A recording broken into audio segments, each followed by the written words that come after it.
Okay, good afternoon. I'm going to call the afternoon session of our budget meeting back to order. We left off with Department 2600 Juvenile Court. Okay, we'll start with juvenile court. The increase that we saw there was in the salaries for the across-the-board increase. We've got an increase of $1,500 for court reporter for the additional caseload that they're seeing. An increase of $500 in postage, and an increase of $1,500 in office supply and expense, all due to additional caseload in the juvenile court. This was requested by Judge Palmer. All right, now this gets to the public defender.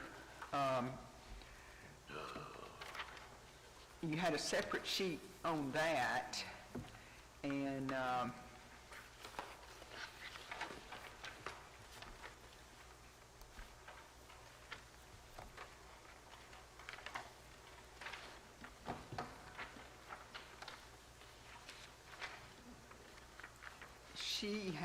she had asked for a total budget of $1,122,871. Now, that did not include the additional expenses that the landlord is moving to our responsibility.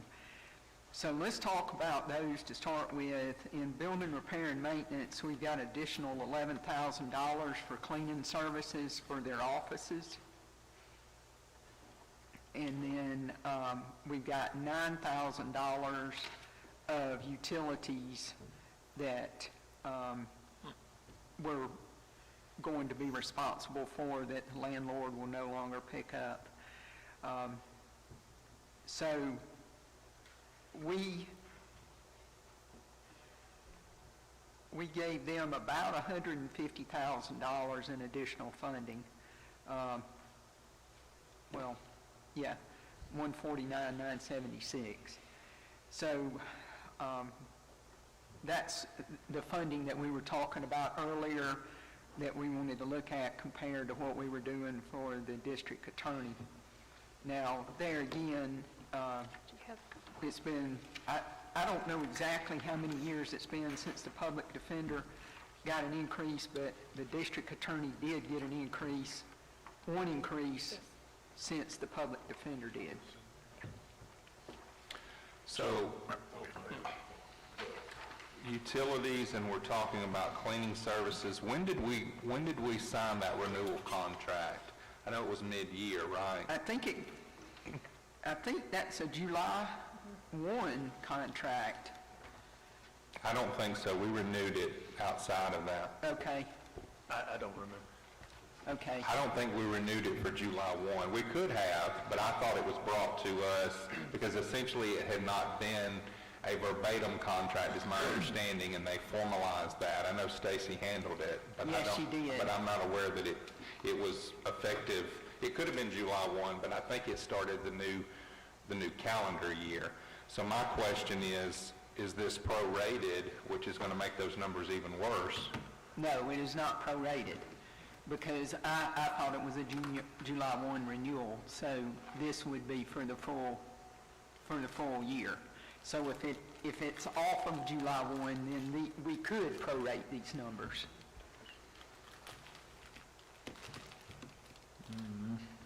Okay, I'll just have to Well, look later. This contract was signed July 1 last year or coming up on? that's his question, and I thought it was July 1, but Commissioner Chance is saying he thought it was not July 1, and I don't know for 100%. So Are you think it's earlier, like it was May, or are you thinking August? I mean, what are you at? Well, it wasn't. I thought it was midstream. I don't remember it being exactly on the calendar year, but it could have been. We could have approved it and it was going to go into effect 2 or 3 months later. That could be what I'm thinking about as well. But the whole, with these parameters, So last year, we signed the contract just for the rent only, because remember, we're working to get the probate judge somewhere else, you know. So now this year, going forward, let's say for the record, July 1st, that's when our budget starts. We're now being asked to pay for the cleaning service and the utilities, which is really very common in the rental world. So we're being asked to pick that up now. And then the same rent. Well, why can't we have the prisoners clean? Well, Tommy, we're real short on inmates right this moment. We're really, and with the court system opening, we're down 100 inmates. So I'm not opposed to that. It's just right this moment, we don't have the personnel. So we kind of have to go forward as in the moment. We're actually struggling to get enough to clean this building and the judicial center and keep the grass cut and do Well, all. maybe we ought to keep all our inmates in Carroll County, doing the work of Carroll County instead of other counties. Maybe we should. mean, I don't know how that works, but that sounds like a good plan. Yeah. But we do need to figure out the renewal date on that lease, because if it is not July 1, then these numbers could go down some if we prorated them throughout the year. I believe it is July 1 through June Okay. 30th. Okay. So this would be a full year of additional for the cleaning, landscaping, and utilities. Something doesn't compute in my mind, maybe you can help me out here, but for the district attorney who, as I said, takes the bad people off the street and charges them, they get a 5.3% increase over their fiscal year 21 budget, but the public defender gets a 17.9% increase. I mean, I know they didn't get an increase one time, but we're increasing 17.9%, the $170,000 is 17.9% of their fiscal year 21, their current budget. But we're only giving 60,000 or 5% increase to the DA. I guess that just kind of strikes me wrong, where there's so much disparity between what we're giving the office that charges bad people versus the Office that defends people, puts them back. until proven guilty. That's Right. the way we need to put that, and that's the way we need to look at it, and not just bad people, good people. We don't know what they are. But the thing is, we were talking about earlier, is that didn't we give the other office an increase last year? Not last year, it was, I think 2018, we Okay. gave the I remember DA us having- something. I don't know exactly how much that was. That was when Pete was here, I believe. That's correct, it's when Pete was here. And we got that extra, we'll do a little research on that and get you the numbers and maybe the history of the last 3 to 5 years of what each department got. What you do have to keep in mind is that the public defender, we provide an office. We also provide an office for the DA, but his office is in the historic courthouse. So the electrical, the utilities, the cleaning, all that goes into one big, we can't break that out. And then also he has, an office in Coweta County. So you kind of have to think a little bit, they're not exactly equal. As much as we'd like to sort of think that, they're just different They're different animals. offices. Yep. And so I will get a 3 to 5, I say that, I still owe y'all answers on things from 3 weeks ago, but maybe a 3 to 5 year history of what they've each gotten, but there again, I'm not sure we can just say give them both $50,000 and call it the same, so. Well, there's a $20,000 increase on here that we didn't have last year. That's correct. Plus the rent, because we can't, we don't have any office space for her, which we're going to be remedying, Working on that. hopefully in the next year, but. So yes, in defense of the public defender, there's some expenses that you can't equate equally to the district attorney's office. The public defender is actually getting a $140,000 increase in her budget per se, of what she's asked for. Now, I understand that the utilities and the cleaning service and the rent is all a part of the expense of having the public defender, but the money that flows to her office and to her expenses is $140,000, which as a percentage is still more than the DA's getting, no question. What's the 50,000 for? This says pay and benefit increase for? Is that all our employees, or That's her existing employees. that's for all the existing employees? Correct. Oh, is that the $1 an hour? No. No. No. She asked $50,000 for benefits, taxes, and administrative fees for her current employees. And then she's asked for an additional client advocate position, and additional Superior Court attorney.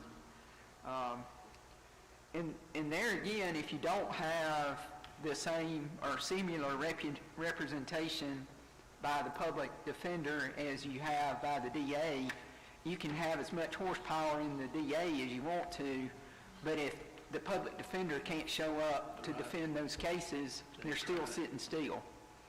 So there becomes some need to have some sort of balance so that you got representation on both sides so those cases can move forward. And I don't know what the right balance is, because I do know that there are people who have their own representation, but I think there's a high percentage of people that have public defender representation. And so if they don't have enough resources, then the cases still sit still, even though the DA is prepared to move forward on them. I guess you've got a $80,000 less budget, roughly, looking at FY21. In the public defender's office, it's, $75,000, $80,000 less budget. We're giving them $87,000 more than the DA's office. So you have a $60,000 increase on a $569,000 budget in the DA's office, but you have an $87,000 increase on a $490 budget. So we're giving significantly more to the public defender's office. I guess, just on a salaries line, just looking at this and a personal thing, I'd like those two to be at least closer together, I think. Well, I think if you go back and look, so the DA in salaries is $629,000, and right now, what I'm proposing, the salaries for the public defender is only $577,000, so there's already a decrease in the public defender there. So the overall budget, the DA is still getting more. And there was a handout given to you that explains more of what she was requesting along with what Herb sent. So it was just one of those things that, there again, when we looked at some of the past history of what, how to make it as best more equitable, we've been, right or wrong, and sometimes we've been more favorable towards one department than another. So, if we want to make a new rule going forward, they both get equal amount, but you've got to get them both up to par before you can start doing some stuff like that. Well, speaking of benchmark, how, in the circuit, which is what, 5 counties or something, what's it look like? DA compared to public defender, what's it look like in Coweta, Troop, Meriwether, between the two? Are they on par, or are they more widely disparate, or? I haven't looked at the Coweta in a long time, but I do know that one time, historically, I think the DA's office ran a little bit more than the public defender, because there are some people that don't use the public defender. But I think they were pretty close, and we always had the issue of if one asked for a person, the other one would want to ask for a person too, because they do have to kind of balance that out. I could probably find out some of the differences and let you guys know where they stand now, from different counties. That'd be good, within the circuit. Yes, Yeah. within the circuit, yes. Yeah, Yeah. that'd be good to know, yeah. What I would like to see is a breakdown of the number of employees on that $87,000 gross change that we're seeing there for a proposed FY22. I'd like to see what that equates to. So what did we do on the salary employees for our county? How did you calculate that if someone was not an hourly employee? Well, if they're full-time, they would get $2,080, so it'd still be $1 an hour. Even though they're not, I mean, regardless of how many hours they work, they would get But you base it off of that core amount. But if they were a part-time employee or somebody that didn't work, if they were like a salary part-time person like the district commissioners, I took the total amount of salary that we were paying and the total amount of salary that we would be paying for the full-time employees and averaged it, and it was about a 5% increase. So the district commissioners were added 5%, and then like the employees that work at the Ag Center that are half funded by the state and half funded by the county, their county portion would go up 5%.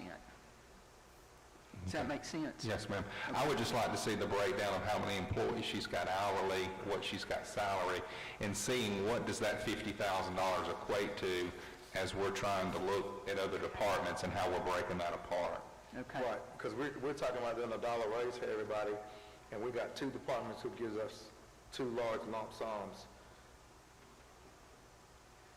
And why is that not the same? Why we're not equating that, the same?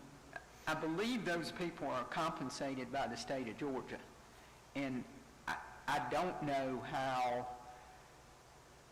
and when the state gives an increase, I don't know how that affects these employees. I don't know if they're open to that increase or whether they're not open to it unless we fund that increase. So I don't know enough about how that office works. I think what we'd like to see is just how the 50,000 is distributed Okay. to the employee. Yeah. I mean, yeah, how much would that be if we just gave them the $1 raise like we gave everybody else? Would it end up being more or less than 50? Just to see that number in both departments, see what Okay. that looks like. I will ask. You want both departments, district attorney and, okay, gotcha. Well, now, I think the district attorney's intent was to hire another person. Yeah, he wasn't asking for a pay raise, he was asking for a new person. Okay. She's So do you asking want to for, see that? No, Okay. he just wants a total different person. I mean, Yeah. that's different.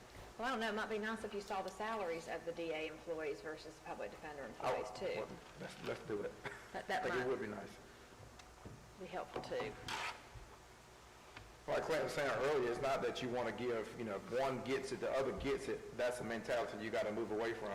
But in those court systems, we don't want to clog up the system. So if one is moving and they need an employee to get this side moving, then we want to make sure they have it so that everybody's efficient. And it's not about, fair is not always equal. I'm sorry, but it's not. Yeah, we'll get that. For some reason, I want to say she has like 13 employees, so I guess when I was dividing this one into 50, but I was thinking y'all, I think that's what I was thinking was about that, So I that guess- number. but you're right, we will, you're right, we need to equate it to be fair to our employees, because that's really who we want us to do the most, so I will find out for that, on that for y'all. And I will ask the DA also. Okay?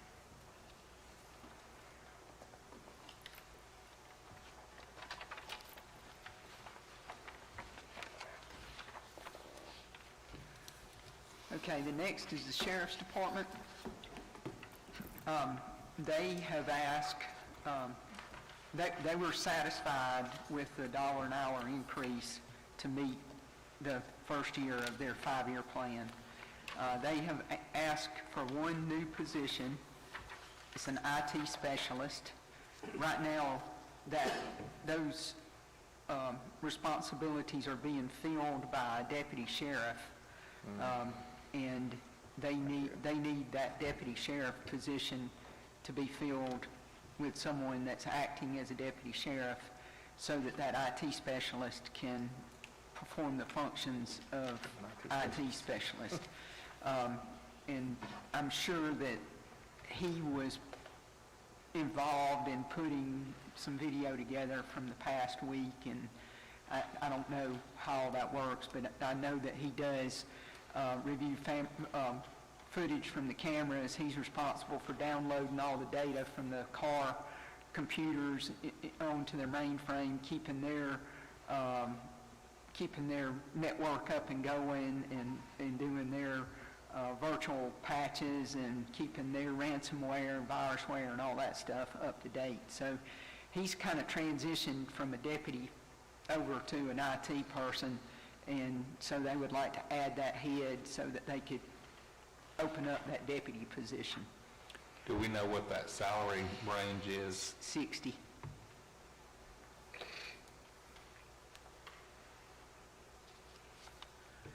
And then the only other thing they've asked for is an increase in uniform and supplies, and that's to help cover the higher cost of ammunition. The only thing that I would ask on the IT, and I understand the sheriff has his employees, and I want him to have that autonomy, but in the same note, I just want to make sure that maybe our IT person, we ran into some of this at the public defender's office, where they've got their own IT people, and they've got to do their own thing, and then we were running into some issues over at the courthouse, and Joel and Chris got involved in them, and then we were able to alleviate some stuff right off the bat. Further discussions went on about maybe what we could or couldn't do. So I'm not saying they don't need their own IT person.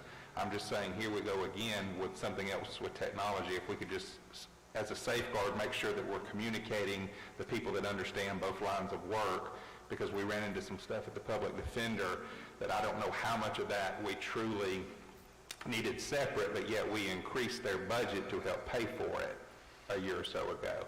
So that's the only place I'm going with that. And I'm sure the sheriff's office has got plenty to keep an employee busy. That's not what I'm saying. I'm just talking about the intercommunication before the actual hire is made. Well, the person's already in place, and he's the one that graciously came over when Chris resigned and stepped in and picked up immediately, never missed a beat. And he had worked very close with Joel in the past. Bright young man, very willing to help, very willing to share his knowledge, and he was involved with the interview of the new IT director and had input in that, and was very helpful in that process. His knowledge and his ability to ask questions, and he knew all the technology questions to ask that the chairman and I didn't know about. I mean, just stuff we're not exposed to. And he wants to be part of the IT team. His focus is the sheriff's department, no question. But he also wants to go on vacation from time to time. And that means that our IT department needs to know what he's doing. And that's where I'm going with this. Yep. So you're thinking exactly. And he's thinking that way. Right. And the IT They're meeting director. right now. I think that was one of their goals today, was to be meeting with, And that's something we talked about when we were doing those meetings, is that everybody's kind of isolated in their own little worlds versus us having an IT department that's responsible for the county, because any organization or business, that's just the way they function. And then you have different IT guys who are more knowledgeable in certain areas, you know what I'm saying? And then you have all those guys that can do certain things, that can call and they can help each other, versus isolating one off over here and one off over here. And they're really not, it's not creating a cohesive department. And that's what we were looking at. That's not as efficient as it can be when you do it like that, to where you need to have that director, and you need to have these guys following under that director, even if they work in their different, I kind of equated that to, you know, with our setup, we have an IT director, there's an IT person in every school. But if there's a problem that requires some specialty, you know, for me, I'm doing a lot of software integration right now. Well, there's a guy in the junior high, and that's his specialty. He belongs to the junior high, but he comes help us with our integration to make sure that's on on track. And like I said, I'm not saying that the public defender's office did anything wrong. I want to make sure I'm making that clear for the record. It's just when Montrell and Steve and I went, we started talking all this through, it's kind of like we got our own IT, they got to be separate, this, and this. But then there were issues going on that, well, why didn't the public defender's IT speak up and talk to our IT? Because once we found out about the problems, they easily fixed several things very quickly that didn't involve any money. So that's just where I'm going with the conversation. Right. And at this point, I don't know the tie-in to the public defender's office, but I'll make sure that that's communicated, that they need to, after they resolve all the Carroll County issues, they need to reach out to the public defender and make sure that connection's made in addition to everything else that's going on. But yeah, I mean, I agree with you. We need some cohesiveness. I spoke to the sheriff a couple of weeks ago, whatever. Well, it was just a few days before this fiasco, and I was talking about benchmarks and that kind of thing. As I get a lot of calls, I'm sure y'all would too, but I guess being a rural district, it's important to constituents in my area that there's a sufficient number of deputies per square mile or per shift per square mile. And so, speaking of benchmarks, I wondered how many deputies we had per shift, because we're a, 500 plus square mile landmass in Carroll County. How many deputies we had per square mile per shift versus other comparable counties? Because I get probably 2-3 calls a week about, can you increase the number of deputies or the visibility of deputies in my area, the so-and-so subdivision or the so-and-so road or whatever, because there have been break-ins here and four-wheelers stolen, and I had one guy call me from the Highway 5 area saying that there were folks standing in his living room that had broken in, and meth problems in that area and so on. And I asked the sheriff, I said, would an increased number per shift help those situations, or do we need to do something else? And he said, no, and visitation with the sheriff deputy would help, the number of deputies per shift. I remember the numbers correctly. We are at 8 or 9 deputies at most per shift, and what's that? If we're full, exactly. And they're down now so many positions recently. But he mentioned several other counties. In other words, the benchmarks seem to be around 14, 15 per shift. Yep. And I'm like, what the world? I mean, what? And again, I'm happy with our frugality, but there's a balance, and I guess we can brag on the one hand that our costs are low. That's terrific. But on the other hand, we can't brag about rampant break-ins and incidences that we can't handle, and we can't get there for 42 minutes. And so we're not performing like other counties because we don't have the deputies.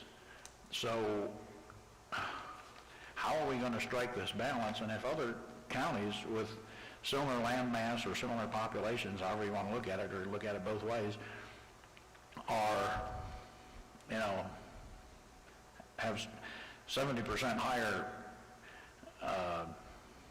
employee numbers than we do, why do we have to subject our constituents to half as much or less law enforcement coverage than if they live somewhere else, so that a person does show up in their living room? I mean, do we need to, and I'm glad the sheriff is happy with this, or he might think, man, I never can get much more anyway, so I got to be happy with this. But should we not, at least have a goal in mind of if other counties have gotten to this point and that's the point that's working, I don't know how effective that is. Maybe they have higher crime rates than we do, and we'd have to look at that. But if we're at 8 and they're at 15, it seems to be too disparate for me. One thing that you remember that we did do, I mean, yes, the sheriff would need to answer that, but one thing that we did do on this board in the current fiscal year we're sitting in is that the chairman negotiated with the sheriff to essentially extend where we were trying to bring the deputies up, and that original 4-year plan that was already in place before you and I were on the board, and we replaced that with the budgeted heads that had already been approved, and we funded those budgeted heads where some of those areas that they were not able to fill with deputies, we were utilizing that money from those budgeted heads to fulfill the different years of the implementation of trying to bring the bar up in their pay. So I'm agreeing with you, but I would say we've already made one stride just in the current year we're in to fund the budgeted heads that were already sitting there, giving the sheriff the capability to hire more deputies. Now, do we need to go above that and look at approving additional budgeted heads? I mean, that's something that the sheriff would have to work with the chairman and us and staff about, but I would just say, to your point, we've already made one stride in the current year to help fulfill the numbers or give him the capability to hopefully try to hire. And that's good, and I'm glad we did, but the bottom line to me are two benchmarks. The number of deputies per shift for our land mass and our crime rate per population. And if we can see other counties that have a higher normal number of deputies per shift and they have a commensurately lower crime rate or theft rate or break-in rate or whatever you want to look at, and we are at a half of that staff number per shift, and we have a twice as high theft rate or break-in, then we need to do something about it. If we're at half and we have a lower crime rate or drug rate or whatever, then hallelujah, maybe our population is performing better than other populations, and we just have a stellar group of people in this community. Maybe that's so, but my county, my district, as well as Clint's, is close to Douglas County, and I hear all the time, we don't want to become another Douglas County. Well, no, we sure don't, in terms of the number of industries, in terms of all the housing increases and so on, but in terms also of the crime rates. We don't want to have, and there's, drug activity coming here from outside, including Douglas County, gang activity and that kind of thing, and I can't believe that if we stick at a 7 or 8 deputies per shift, that we can avoid becoming another Douglas County. Maybe we can, but again, I'm operating in a vacuum without data. I'm very data-driven, and I don't have the data. But when I ask the sheriff, is 8 okay? And he says, well, other counties are at 15, that kind of raises a red flag to me. I think, though, Ernie, where that starts is with the pay increases. Yeah. And the pay, because we can't recruit deputies if we can't meet the pay they can get in Douglas County or Right. Alden County or Coweta County. If we can't meet that pay, they're not coming here and risk their life for less money. That's right, exactly. And that's another thing we need.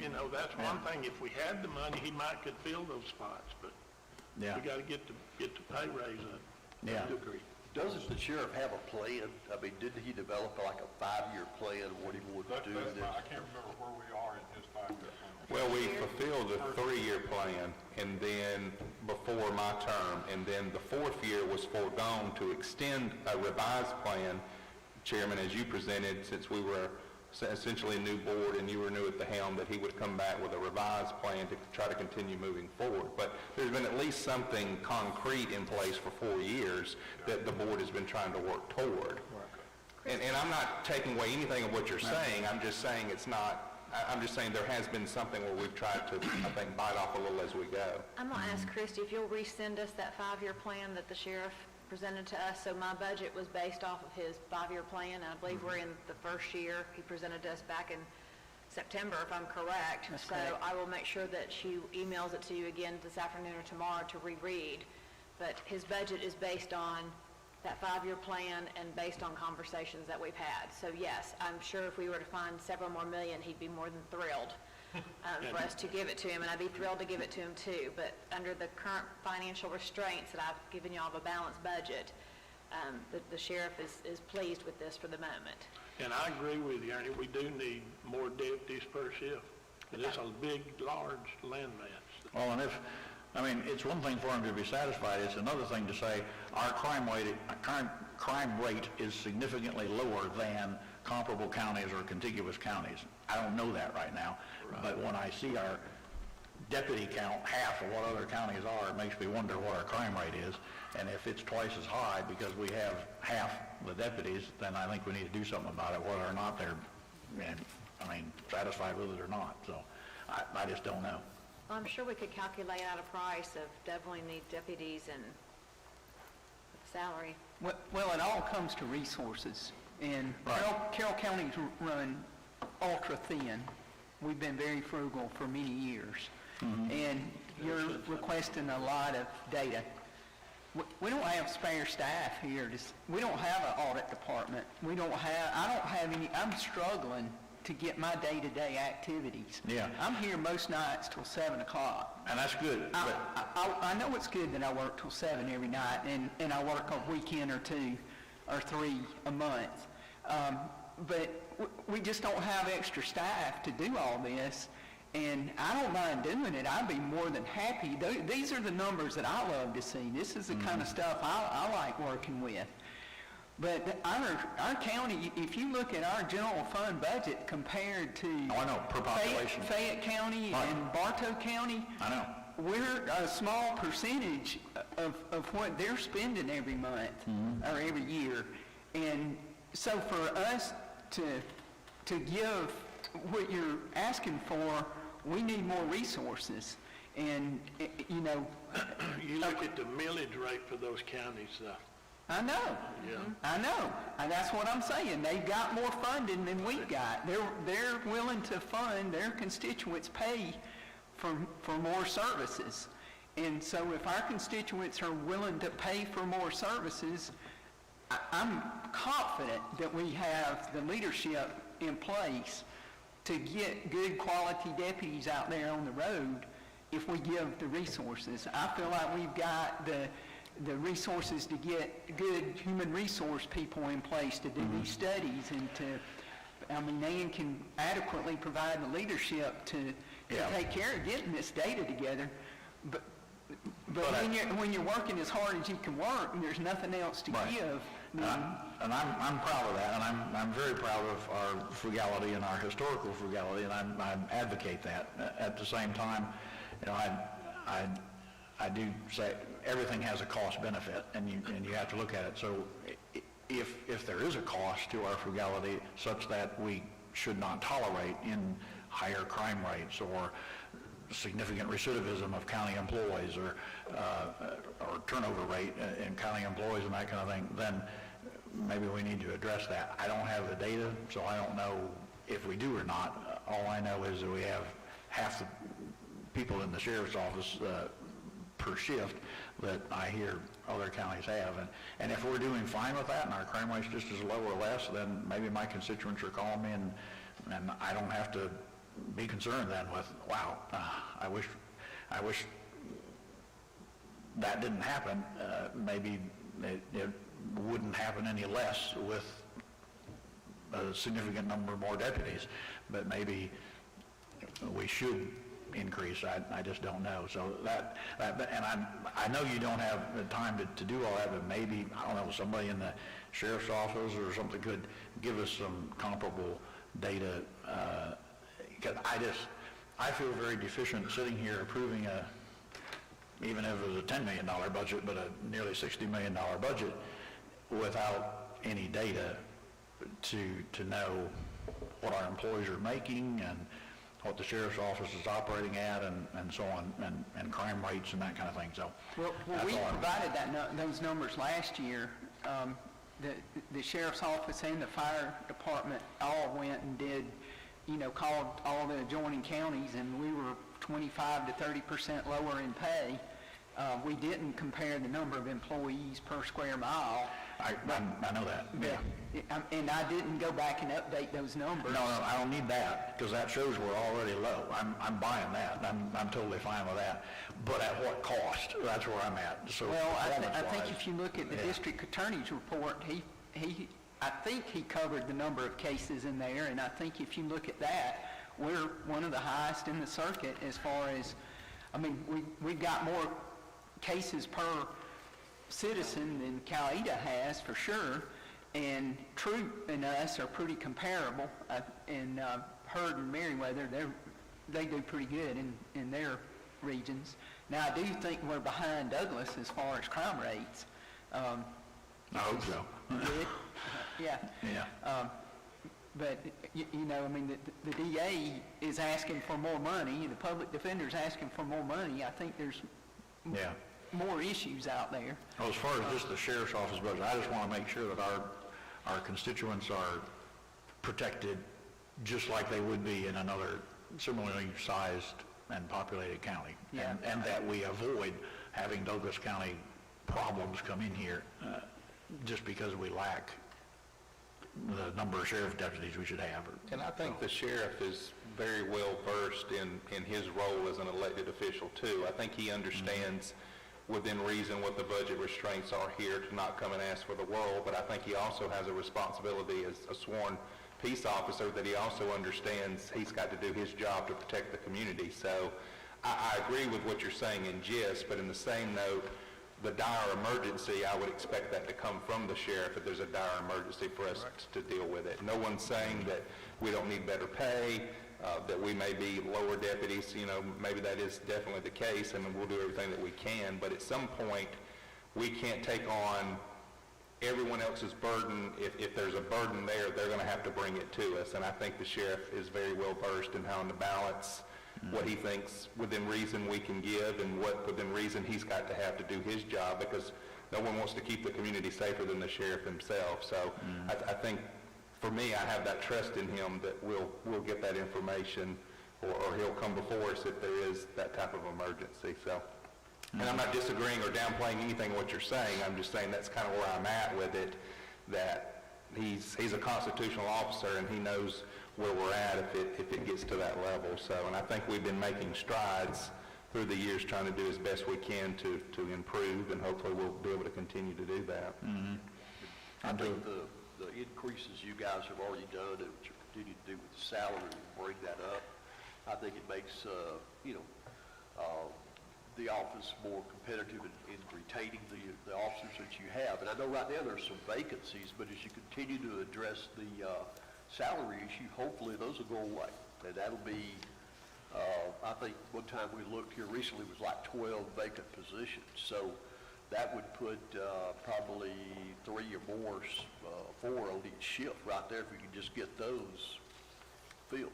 And I think, with taking the strides of increasing the pay, I think y'all are making major headway into that, and keep working with the sheriff to be able to implement that 5-year plan, which I'm sure includes some additional staffing as he moves forward. So.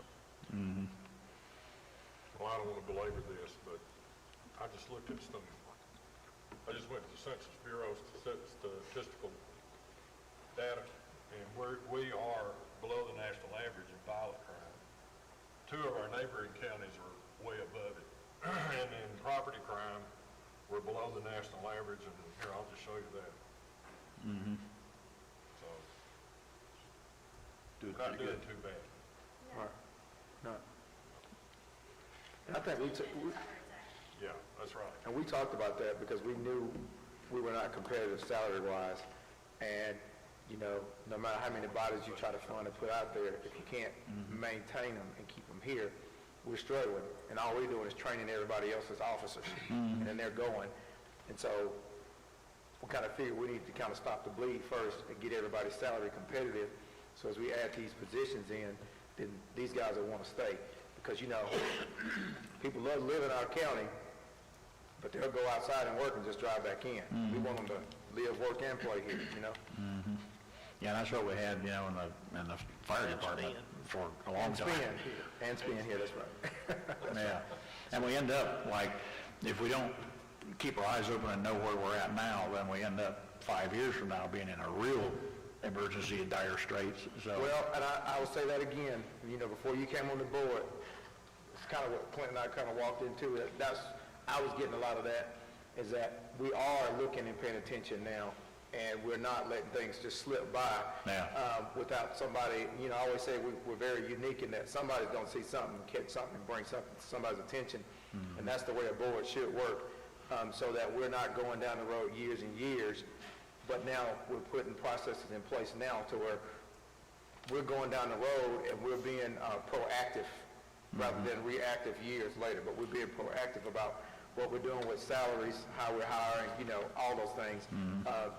Slowly increasing the budget so that we can continue to provide services for our citizens, doing all those things so that we don't get down the road and we're just like, we don't have anything. We're, you know, she's over here looking at us like, well, I would budget it if you had it, so. Well, I can assure you, as long as I've been on this board and George, that it's always been a money problem.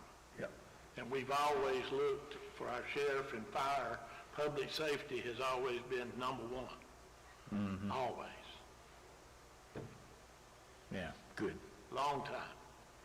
And the bigger telltale from this, minus $20,000, is to give $1 is $750,000 for that one department. Now, they're worth every penny of it and many pennies more, but we see what we're going to have to tackle as if these reports come back, you're $3 below or you're $4 below or wherever we're at, you can see just $1 has done just for one department, $750,000 increase. Here again, they're worth it. I'm just saying, though, that money has to come from somewhere. That's a big increase. Yeah, yeah, and I just like seeing the data and knowing where we're at, so, yeah. Okay, ready to move to the CI? Let's close it, do away with it. Well, you were just asking me for some more inmates We earlier. hadn't got them, so. That thought has come to my mind. We had this discussion. What is the break point? Is it 140, 170? What point do you operate at a Break even. break even and better? And this is the first time we've ever encountered the fact that we don't have inmates, which, I mean, it's kind of a bad thing to say you want more inmates, because that means people have to go create a crime. So it's Well, they're gonna do that anyway. so that said, this is the first year we've ever found ourselves in this situation. So Maybe as the courts get kicked back off and things return, that may help increase. but for many years we've been sadly to say, we've been very lucky to have inmates in our community working for us compared to other counties who do not have a state prison. So we've been very lucky, but at the same time it's kind of, you don't really want to say that you're lucky you have inmates. I mean, you wish everybody would behave. Right, and we don't need to thing it out. That's what you wish for. Yeah. So the warden had asked for a 3.29% increase in pay, and the $1 an hour meets that for all of the people that he wanted to give an increase to.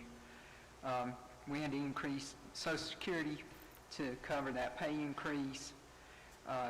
The GPS tracking software, the maintenance was included for the first 5 years on that.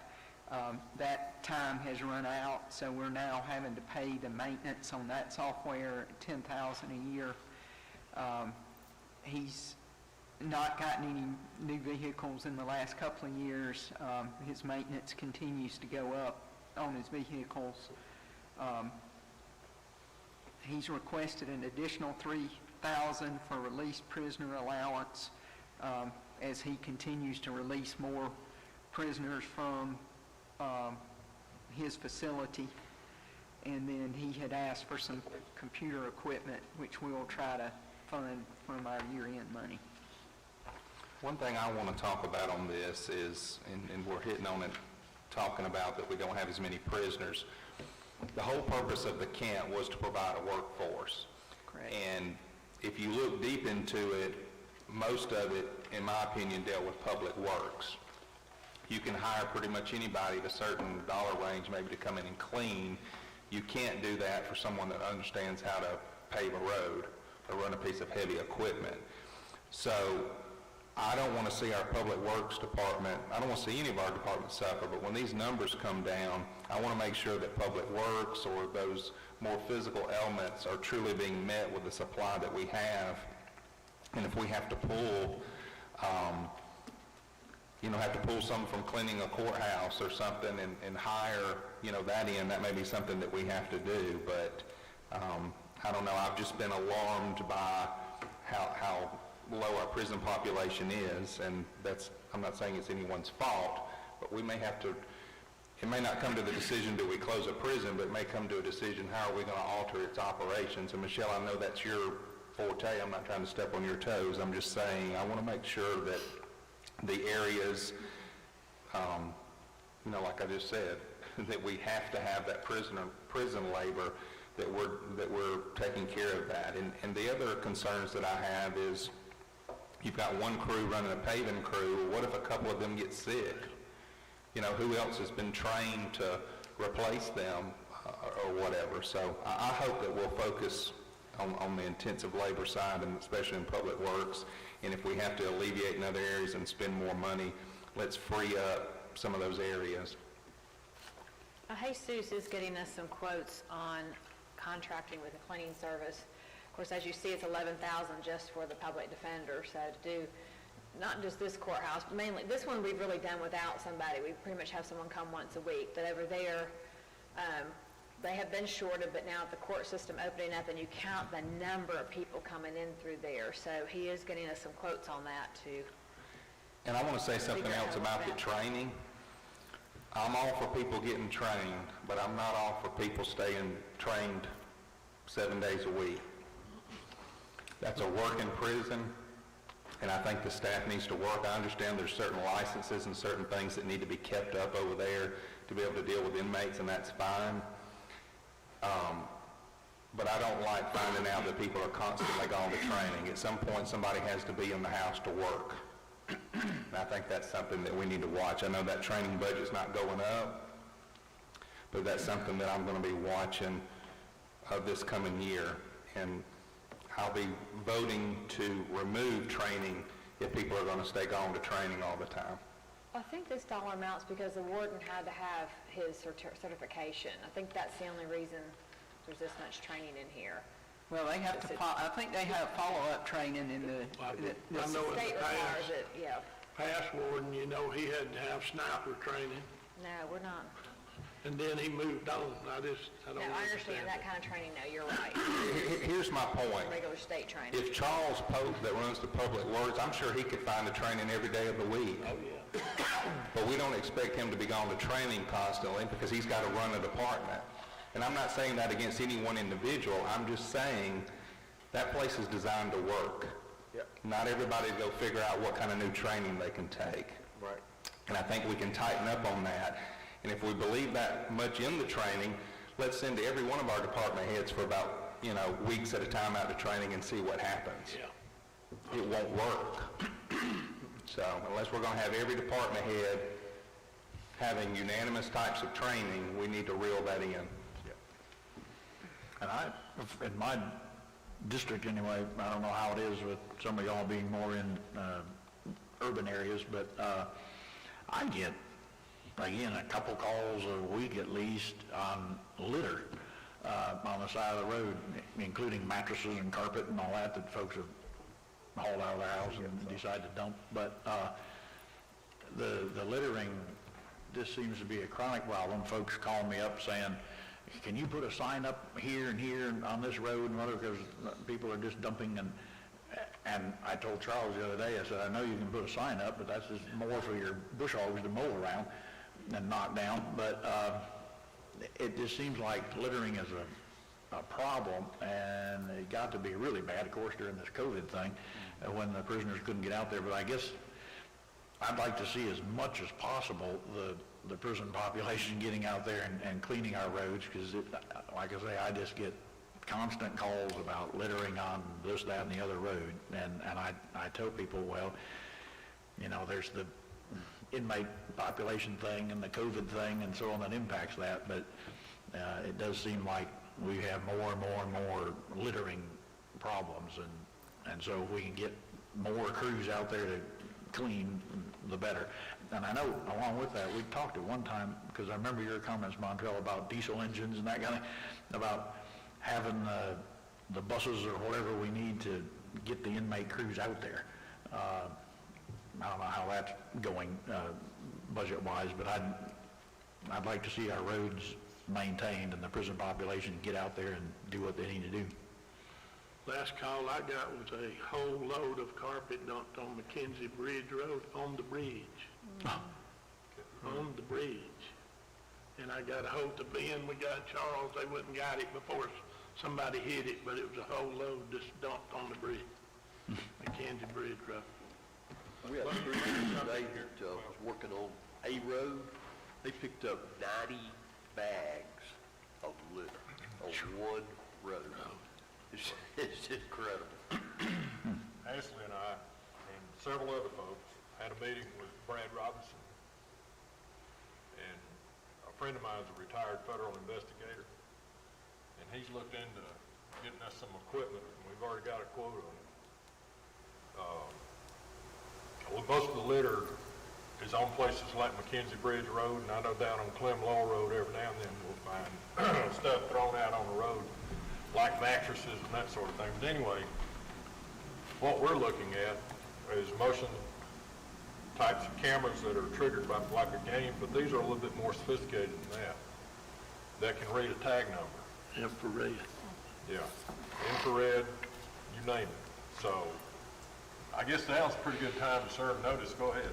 Just for an FYI, this has nothing to do with the prison, this is just coming from the sheriff's office.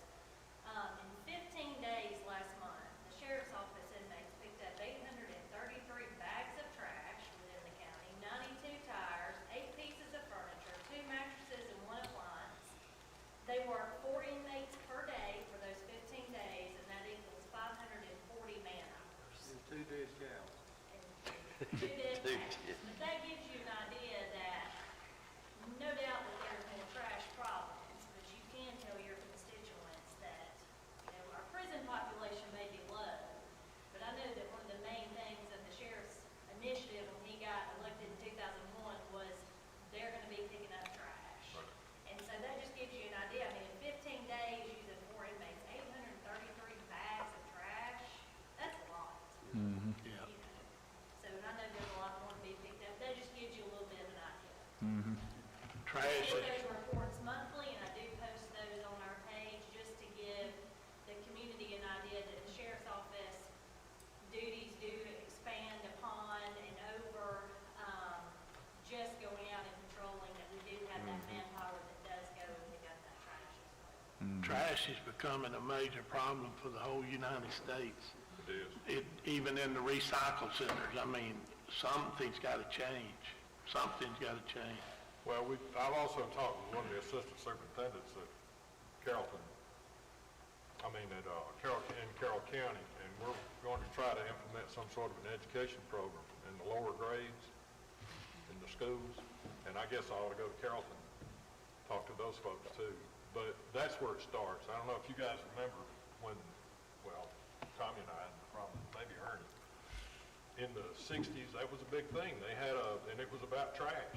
Telling people don't be litter bugs, and we had an education program in the schools. They even Viva had a who? little thing Don't on pollute. TV That's about right. don't That's be right. a litter And in bug. Carroll City Schools, they have like Or several, the Indian with the tear. That's right. some of the clubs in the elementary schools, I mean, that's Chief, some of the things they do anyway, is they get out on the green belt stuff and go clean up and pick up trash as part of some of their clubs, you know, already. On the other side of that, Brad's already called me a couple of times where they've stopped these trucks that didn't have their load covered. Yeah. Yeah, well, they got busted. And it's $1,000, and this is something that I like to hear. If if you get convicted, it's $1,000 per incident. So if you drop 10 bags of trash out on the side of the road, that's $10,000. And it's 30 days in jail also. Well, I ought to take 30 days in jail and put them 30 days picking up trash. There you go. We don't need them in the jail. Recently, we found better use though. Recently, we did a Tarpon Ordinance. Now, I know that the state law says you're supposed to tarp it, bringing it in. What we had was people will bring it in, they'll dump it out, and they don't sweep it out real good. They leave the tarp off, and they go down the road and they litter it, scatter it. So we just implemented a ordinance that requires tarping of commercial vehicles, both when they're filled and when they're empty. And that we hope will help cut out some of the litter. Another thing is, you know, you can't always find it, but if we can find a bag of garbage that's been dumped out and we can find a name in there, our code enforcement officer makes a case against them too. They did that here. Yeah, we've done that many times. Our codes enforcement officers will go out and go through the bags of trash. They'll try to find bills or receipts or anything, and if they can find that, we'll prosecute them in court, and our magistrate court judges have been very strict on that. One person got a $5,000 fine in magistrate court for, I mean, it was like 25 bags of trash or something, but significant fines. So our codes officers have been doing just that. I'm just amazed at the, I guess, irresponsibility of the people out there. I mean, I was sitting the other day at a red light, and this lady with 2-3 people in the car pulls out of some restaurant, Hardee's or whatever it was, and just throws the bag out the window.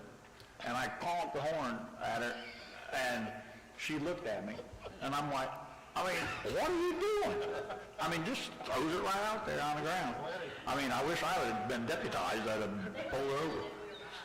Careful, you're talking about our citizens. Well, that's fine, but Taxpayers. those who are irresponsible need to take responsibility for their trash. And I get calls from my citizens, the responsible ones, and for example, going down Highway 5 from the Lowell Convenience Center, right there at the corner, there's the gas station, and you get about a half mile down the road, and the Ringer Road turns off to the right. So I get a call from a very good constituent of mine that used to run a gas company and so on, and propane, but they, right,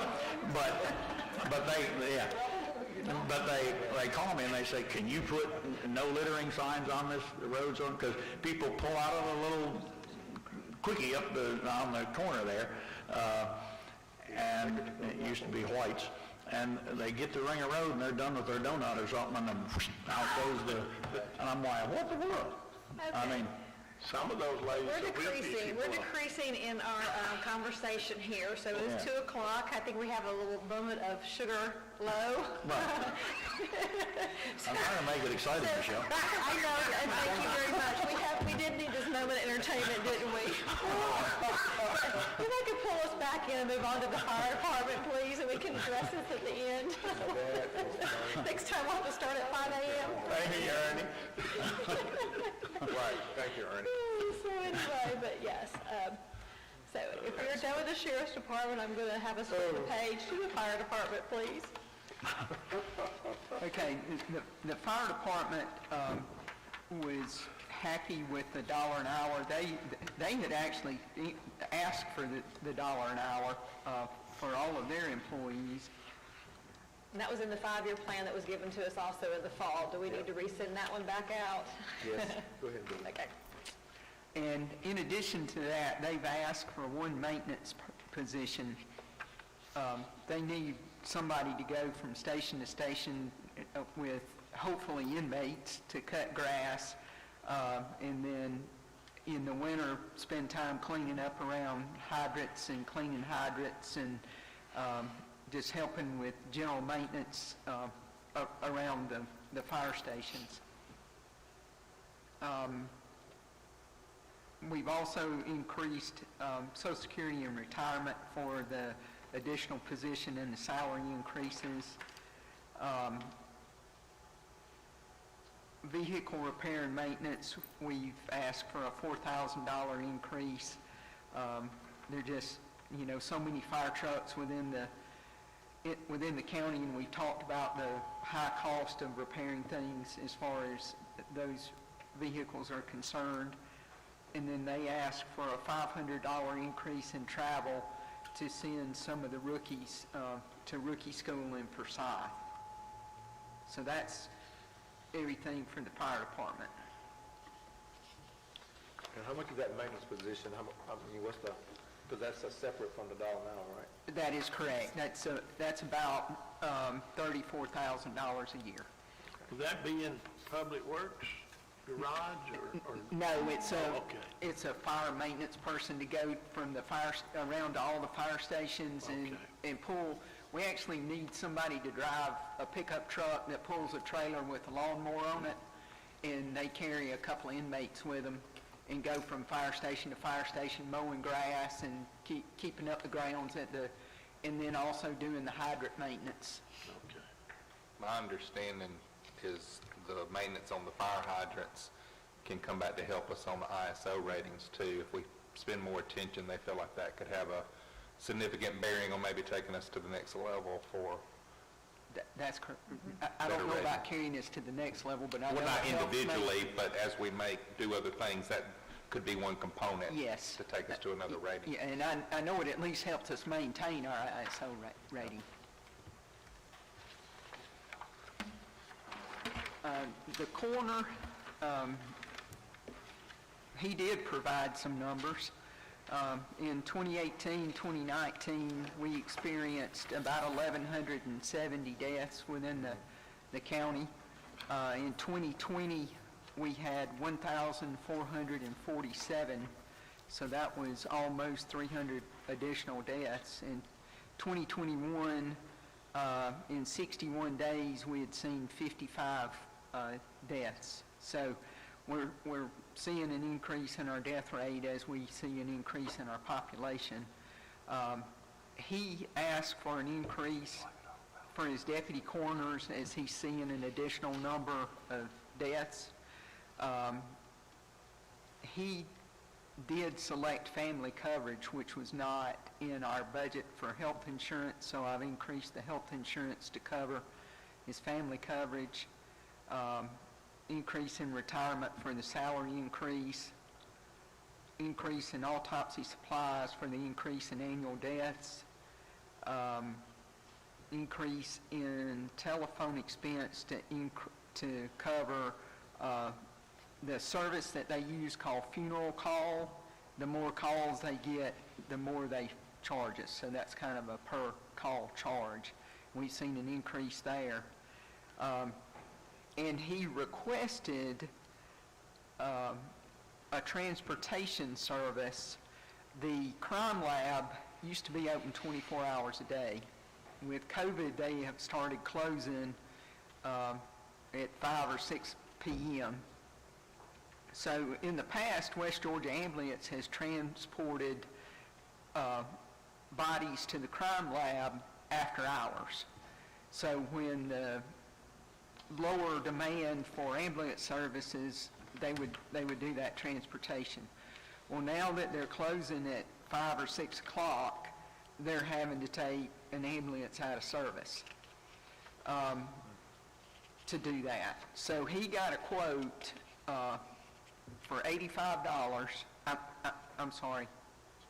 $185 for about 85 transports a year. Now, we went back and talked to West Georgia Ambulance, and they said that they could continue to do the transport for another year. But next year, we're probably going to have to look pretty close at this and come up with an alternate so that we don't take that ambulance out of service. Now, maybe the crime lab reopens so we can get later transport hours or transport in the middle of the night like they were doing and not have to have this service. but we wanted to let you know that that had been requested and discussed. And even though it's not funded for this year, it might be something that we need to look at for next year. Alicia, I want to make a clarification on the increase for family coverage. Just so anyone's listening doesn't think the coroner got completely family coverage. It is offset by his paying the extra for some of that. So I don't want anyone to think, just look at this one page, not seeing the other side of it where we do have. Right, he pays his portion of that. He pays his portion, yes. So I just want to make sure that's clarified, so. As far as our ambulance service, talking about West Georgia Ambulance, I don't know where, but do they have a separate? Yeah, they've sheet got in a here? separate line item. It's gotcha. right above that. We just, it said EMS medical service, Okay. 3650 was 1.3, 1.137. yeah. Okay. That's just right above, that's our. I know at one time, I mean, they had a problem with getting to emergency calls on time, and we'd have to send some fire department people instead, and there seemed to be a chronic problem with that, best I recall. I'm over 40 and 50 years old now, but do we have enough ambulances so that we meet industry standard benchmarks and we get to emergency calls on time, or are we using too much of our fire service, or are we getting to heart attack calls in 19 minutes instead of the 3 minutes that it should take us, or where do we stand on that? 'Cause I think that'd be a better question for the fire chief. I'm not Okay. well versed in those response times. I haven't heard anyone say that we're not getting there or any complaints about it. Well, I just know, I mean, this was a year plus ago, that it took a long time for West Georgia Ambulance to get the calls, and we had to instead send somebody else.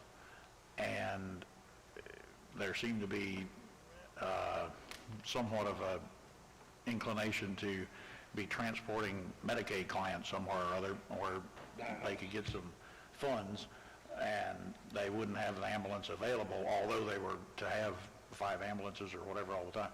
They would be transporting Medicaid clients versus handling the We call. funded another ambulance Yes. last year, year before, to put 6 in operation for Yeah. Carroll County. So, Sometimes they use them for, just like you Transport. said, transport. Yeah, that NET transport stuff is just, I mean, I just want to be sure that our constituents, when they pick up the phone and they need an ambulance, are getting an ambulance. I mean, I don't know if they are. yes, so we have a contract with West Georgia Ambulance. We also have a user board that consists of the fire chief of Carrollton, every police chief from the municipalities, West Georgia Tech, University of West Georgia, both school systems, may have left someone out. Of course, Clay Patterson, Sheriff's Department. So they meet regularly and discuss these things. They follow up on these things. So when an ambulance is taking someone, it is an ambulance that is not our contracted ambulance. So there are 6 contracted ambulances. We have 6 contracted ambulances. So if you want further information, Tim and the user board could probably easily get you the paperwork for it. But no, that is regularly checked upon by our user board. Okay. Yeah, as long as there's not a problem, I just know in the past there was that complaint, yeah. And part of that was because we have more people, that need services now, so. But yes, so we did our job on that end. Now, will we have to come up with another one at some point in time? Probably as our population continues to grow, but no, we have a user board in place that looks over all that. Okay. All right, so we'll move on to animal services. We did the $1 an hour for them, and then the 2 new positions that were just approved are included in this budget. We have an increase in retirement to cover the salary increases. There's a request for a $20,000 additional for West Georgia Spay and Neuter. They have agreed to come back and work with us on getting animals spayed and neutered, and which hopefully keeps our population down in the future if we can get enough of those animals spayed and neutered in time. One question about that, at least. So the spay and, just help me understand this. So to keep our population down at the animal shelter, yeah, we can spay and neuter. We can also, there are programs where we ship the animals out to other counties or whatever. Is that working okay? In other words, do we need the increase in spay and neuter of 20,000, or should we be shipping more animals out and not spaying and neutering at all? No, they have to be spayed and neutered before those places will take them. Okay. So that's part of the agreement. They want us to deliver an animal that won't reproduce to them, so they don't have to deal with that. Okay. But I think that program is working well, and we are able to keep animals moving through our facility and out of our facility into areas where there is demand for animals. Okay. One clarification I'd like to point out is, even though it is technically 2 new positions assigned to this particular department, the reality is it's really kind of like 1 new head, because there was another employee that was budgeted to another department. So I think that's important for clarification. Yes, now 2 are being assigned, but it's really only like 1 new one if you looked at the way the operations were being handled. Yes. The building maintenance, we've increased by $2,000. This building's now over 10 years old and is starting to see regular maintenance needs. And I think that we've done a really good job this year. Ann was out there for quite a while, overseeing what was going on, and made a lot of really good changes and made the whole operation run a lot more efficiently, and has taken care of some problems. But as a building gets older and you use it more, and you have inmates that don't necessarily care as much about the maintenance of something and may tear things up easier or more or whatever, you see a need for more maintenance. So I think it's just time that we increase our maintenance budget there. They've got additional postage needs. They actually have to mail the rabies heads off to have them checked, or potential rabies heads. They've asked for an increase in the non-office supplies. They found that the pine pellet cat litter works better for urinary tract infections, or keeping those down in the cats. And then they need trash bags and something else, and I cut that off, so I'm not exactly sure what it was, but anyway, Other cleaning supplies. other cleaning supplies. Thank you. So they're just working hard to try to keep the facility clean. When you're dealing with animals, sometimes that's a challenge, and so they're trying to get the resources that they need to do that. So far this year, we don't know if we're getting the Petco grant, so I've pulled the expenses related to that out. I pulled the revenue out also. So if they come back and get that Petco grant, then they may come back and ask us for money to spend that grant, probably on something pretty big, maybe another vehicle or some type of capital purchase that they may need. Here's an interesting tidbit on the rabies heads. So this is for afternoon to stay alive.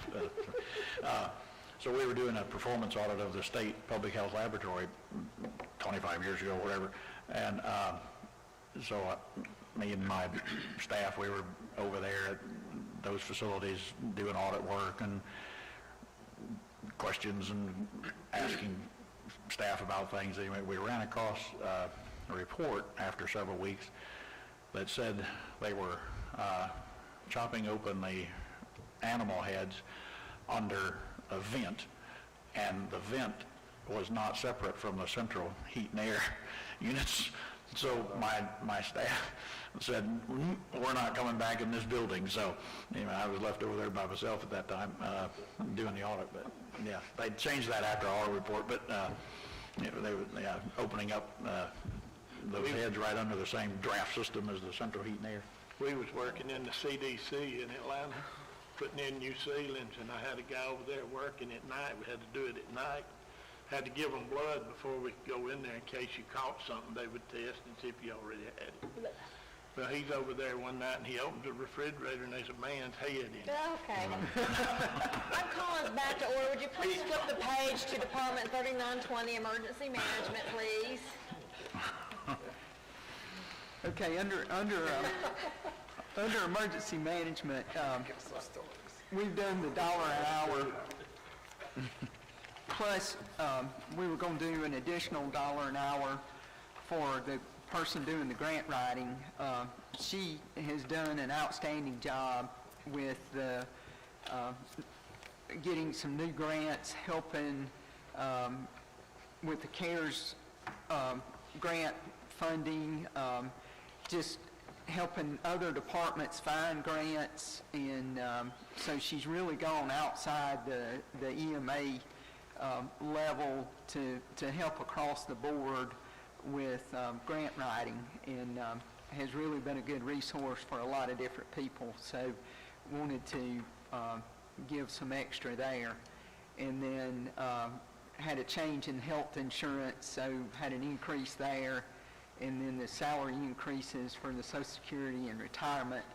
And then under the EMA program, the state is requiring more mitigation. Now that will be reimbursed from GEMA, but we have to spend the money first and then apply to get it back under GEMA. So we've got the revenue recognized in the other grants, and then, or in the state grants, and then the expense recognized in the EMA programming. Alicia, I want to say, talking about, I know who the employee is, and she does a great job. This would be an area that I would actually support additional training. If she's willing to go to a conference to learn even more, she does a great job of grant writing, but if there's updated, techniques or something that they can point out, if there's some type of workshop, she does do an excellent job, and I would support adding some type of training or travel or something in the budget if it's out there or it's something she would like to do, because that's an ongoing, very important area that, there might be some updated training that she would like to go to or be benefit. So just for whatever that's worth, that's just me. She does utilize webinars and information, and they have a very strong connection with the district FEMA person who provides them with insight on how to do grants as far as FEMA is concerned. It's something that I knew nothing about, and I have been very impressed at how well the EMA department works with GEMA and FEMA, and even learning their ability to learn to work outside of those grants too. So, like I said, they do it. There's nothing wrong. They do a great job. It's like anything, trying to increase your skills, and we depend. There's a lot of money that comes with those, and so if we ever didn't get one, it would be nice to know we had given that employee every resource they had available to make sure they were up to date on whatever, in applying. So I think that we can cover that training probably, but I'll make sure that they're aware of that. That moves us on to Public Works. Charles was very excited about $1 an hour for his folks. He felt like that was a good raise for them. And so we've increased Social Security and retirement. We've increased their utilities a little bit to match the 2021 actuals. And then on gas and oil, this is a significant increase.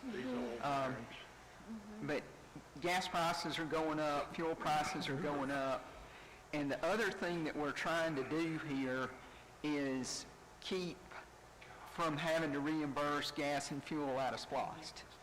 So it would put more responsibility for that in the general fund, but it would relieve SPLOST so that we could spend more money on gravel and paving materials and striping and that kind of stuff.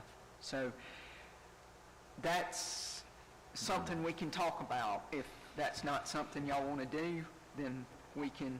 Well, I like the idea of it. I had thought after this last SPLOST pass that if we could just force ourselves to try to do 10% a year, and that may be more than we can do, but by the time the next one rolls around, to have enforced, half or to some percentage, like you say, gas and oil is something you're going to have regardless. I mean, it'll be more dependent if you're doing more paving, but you're still going to have that regardless of what you're doing. But I really think we need to press more and more back into the general budget here, because we depend on that department so heavily that I don't think it should be completely reliant on SPLOST. So I like what we're doing here. Do you have any idea what that percentage is? I mean, I can calculate it later, but. We had taken about $150,000 a year out of SPLOST. That doesn't tell you as a percentage, but that's the dollar value. Now, the other thing that we did, the gravel, asphalt, and culverts, those are the things we were talking about in the intergovernmental revenue that we took out. When we talked about the revenue, this is the expense side of that. So this is the money that we were spending on those items. And all of that's going to go back and just wash through the SPLOST fund. And is this the total for, oh, I'm sorry, go ahead, Steve. Well, I just had a question. All right, so, and Ann, I guess this is more for you. We're gonna give them an extra $1 an hour raise, but is that gonna raise that base pay? Because he's had did he ever fill that heavy equipment operator's position out there, or they still got that open? He has it open, but I think he's actually interviewed somebody and has sent somebody for Okay, because that, re-employment. I mean, you don't just hire somebody off the street to operate heavy.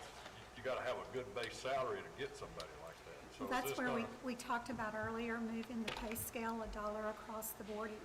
The dollar increase would affect all the different departments. Okay, Yeah, so the pay scale for the whole county is just going to move by that dollar, so that helps. Moved up a tier. right. So Helps a move little. up a tier. We won't move it up a tier, it'll just move $1 across horizontally the grade. Increase each.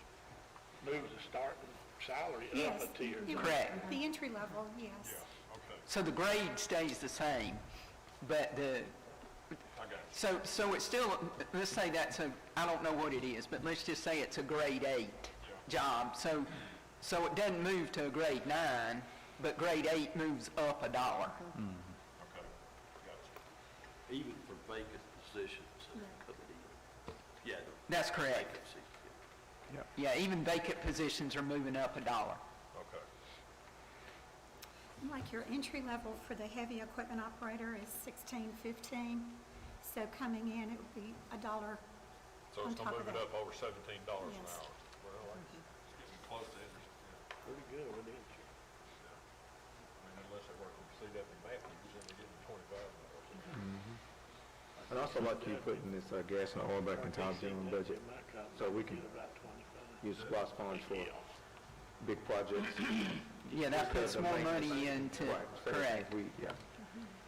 Now, we're still funding some of the labor out of SPLOST, which it would be nice if we could get away from that too, but that was a lot to swallow in one year. So maybe that's something we work toward in another year. I know, I agree, it's good to get more of this routine into the general. 'Cause I know, talking with Charles over the last few weeks, I mean, they have some equipment needs out there, like a paver and that kind of thing, that are gonna be necessary, and some of my constituents have asked me, why don't we just contract that out, and we don't then have the, expense of the equipment and so on. So I kind of went over that with Charles when I was out there, and I was surprised to learn, just, for example, what sticks in my mind is that paving piece of equipment. In less than 20 months, we would have the paving piece of equipment paid for, regardless of how expensive it was. I think it was around $800,000 or $1 million or whatever, but we would have that paid for in less than 20 months versus if we rented or contracted that out. So I'm like, well, so based on some things like that, I'm not seeing that contracting out those type of things would save any money. I think it would be more expensive. Yeah.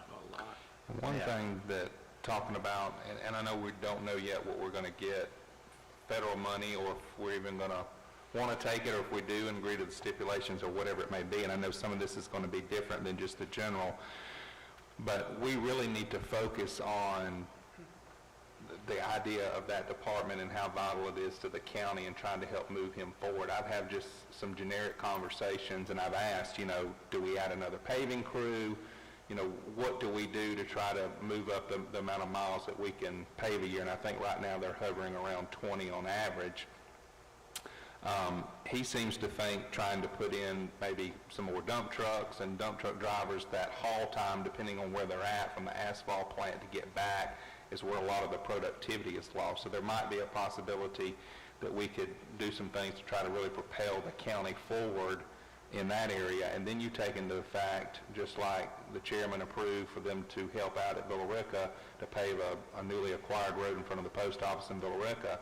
And I'm very grateful for that, but I also know that that was a deal that we kind of broke even, making sure we covered our expenses with the city of Villa Rica, which I'm glad to do, but that also took away from productivity strictly in the unincorporated area of the county. So you start adding a few of those in throughout the year. You add in COVID, where we've gotten behind some mileage or whatever. I really hope that we will look, when we have the funds, to try to make an investment in that area to try to propel that department forward. 1,100 miles. One of the things that and you guys may already be doing this, but some counties have looked at getting away from installing new driveway pipe. Because I know we've looked at that recently in Meriwether. It takes basically a crew to do that. And so when we're installing the driveway pipe, we're not cleaning the ditches and we're not doing other things. And so what we're going to start doing is having the people, we just inspect, so you got to have 24-inch pipe, and then before they get a CO in the house, of course, it's got to be double checked. But that will save us having to, take a crew of 2 or 3 consistently to do that. And I don't know whether you guys install those pipes now or not. We do. But it's, that's pretty time consuming too, the more you grow.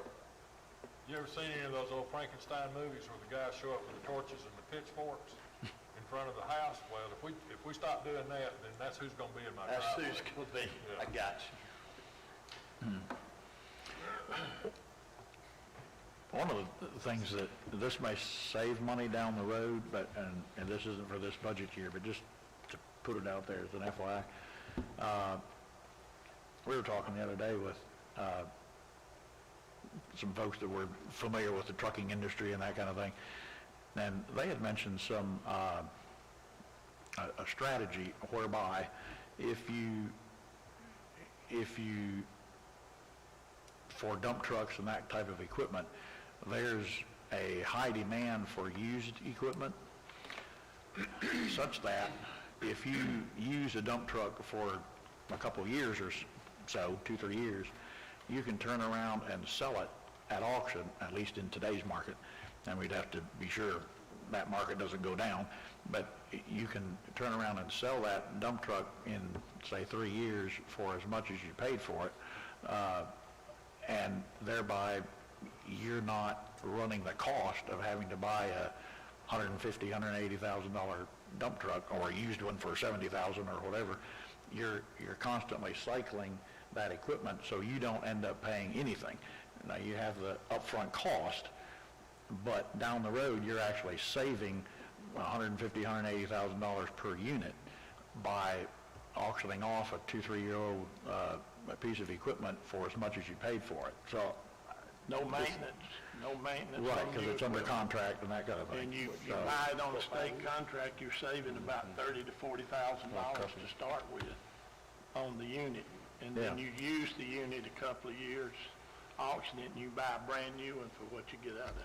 And there's companies out there that have software to do everything you're talking about, plug in the initial investment, takes the average, years of the vehicle, what's the average maintenance cost, what's the cost of the employee, how many vehicles can one employee deal with, that sort of thing, and kind of looks at depreciation, and they can give you, based off how your fleet is running, is it a smart move for you or not, because every institution is different depending on the number of vehicles, or if you have your own maintenance shop or whatever. And everybody wants to buy county equipment because it's low mileage, just running around the county. There are lease programs that work that way as well, where you Right. lease it, you turn it in after so many years, and you just release another piece Yeah, of but equipment. this isn't a lease, it's kind of a purchase, but it sales, they auction it, and then you can buy a new unit. Mississippi and Alabama already does it. That's what they do. If that resale market continues to be strong, and we can save hundreds of thousands per year or every 2 years, that might be something that we want to look at going forward. Plus any maintenance, Yeah, New truck don't break down used. yeah.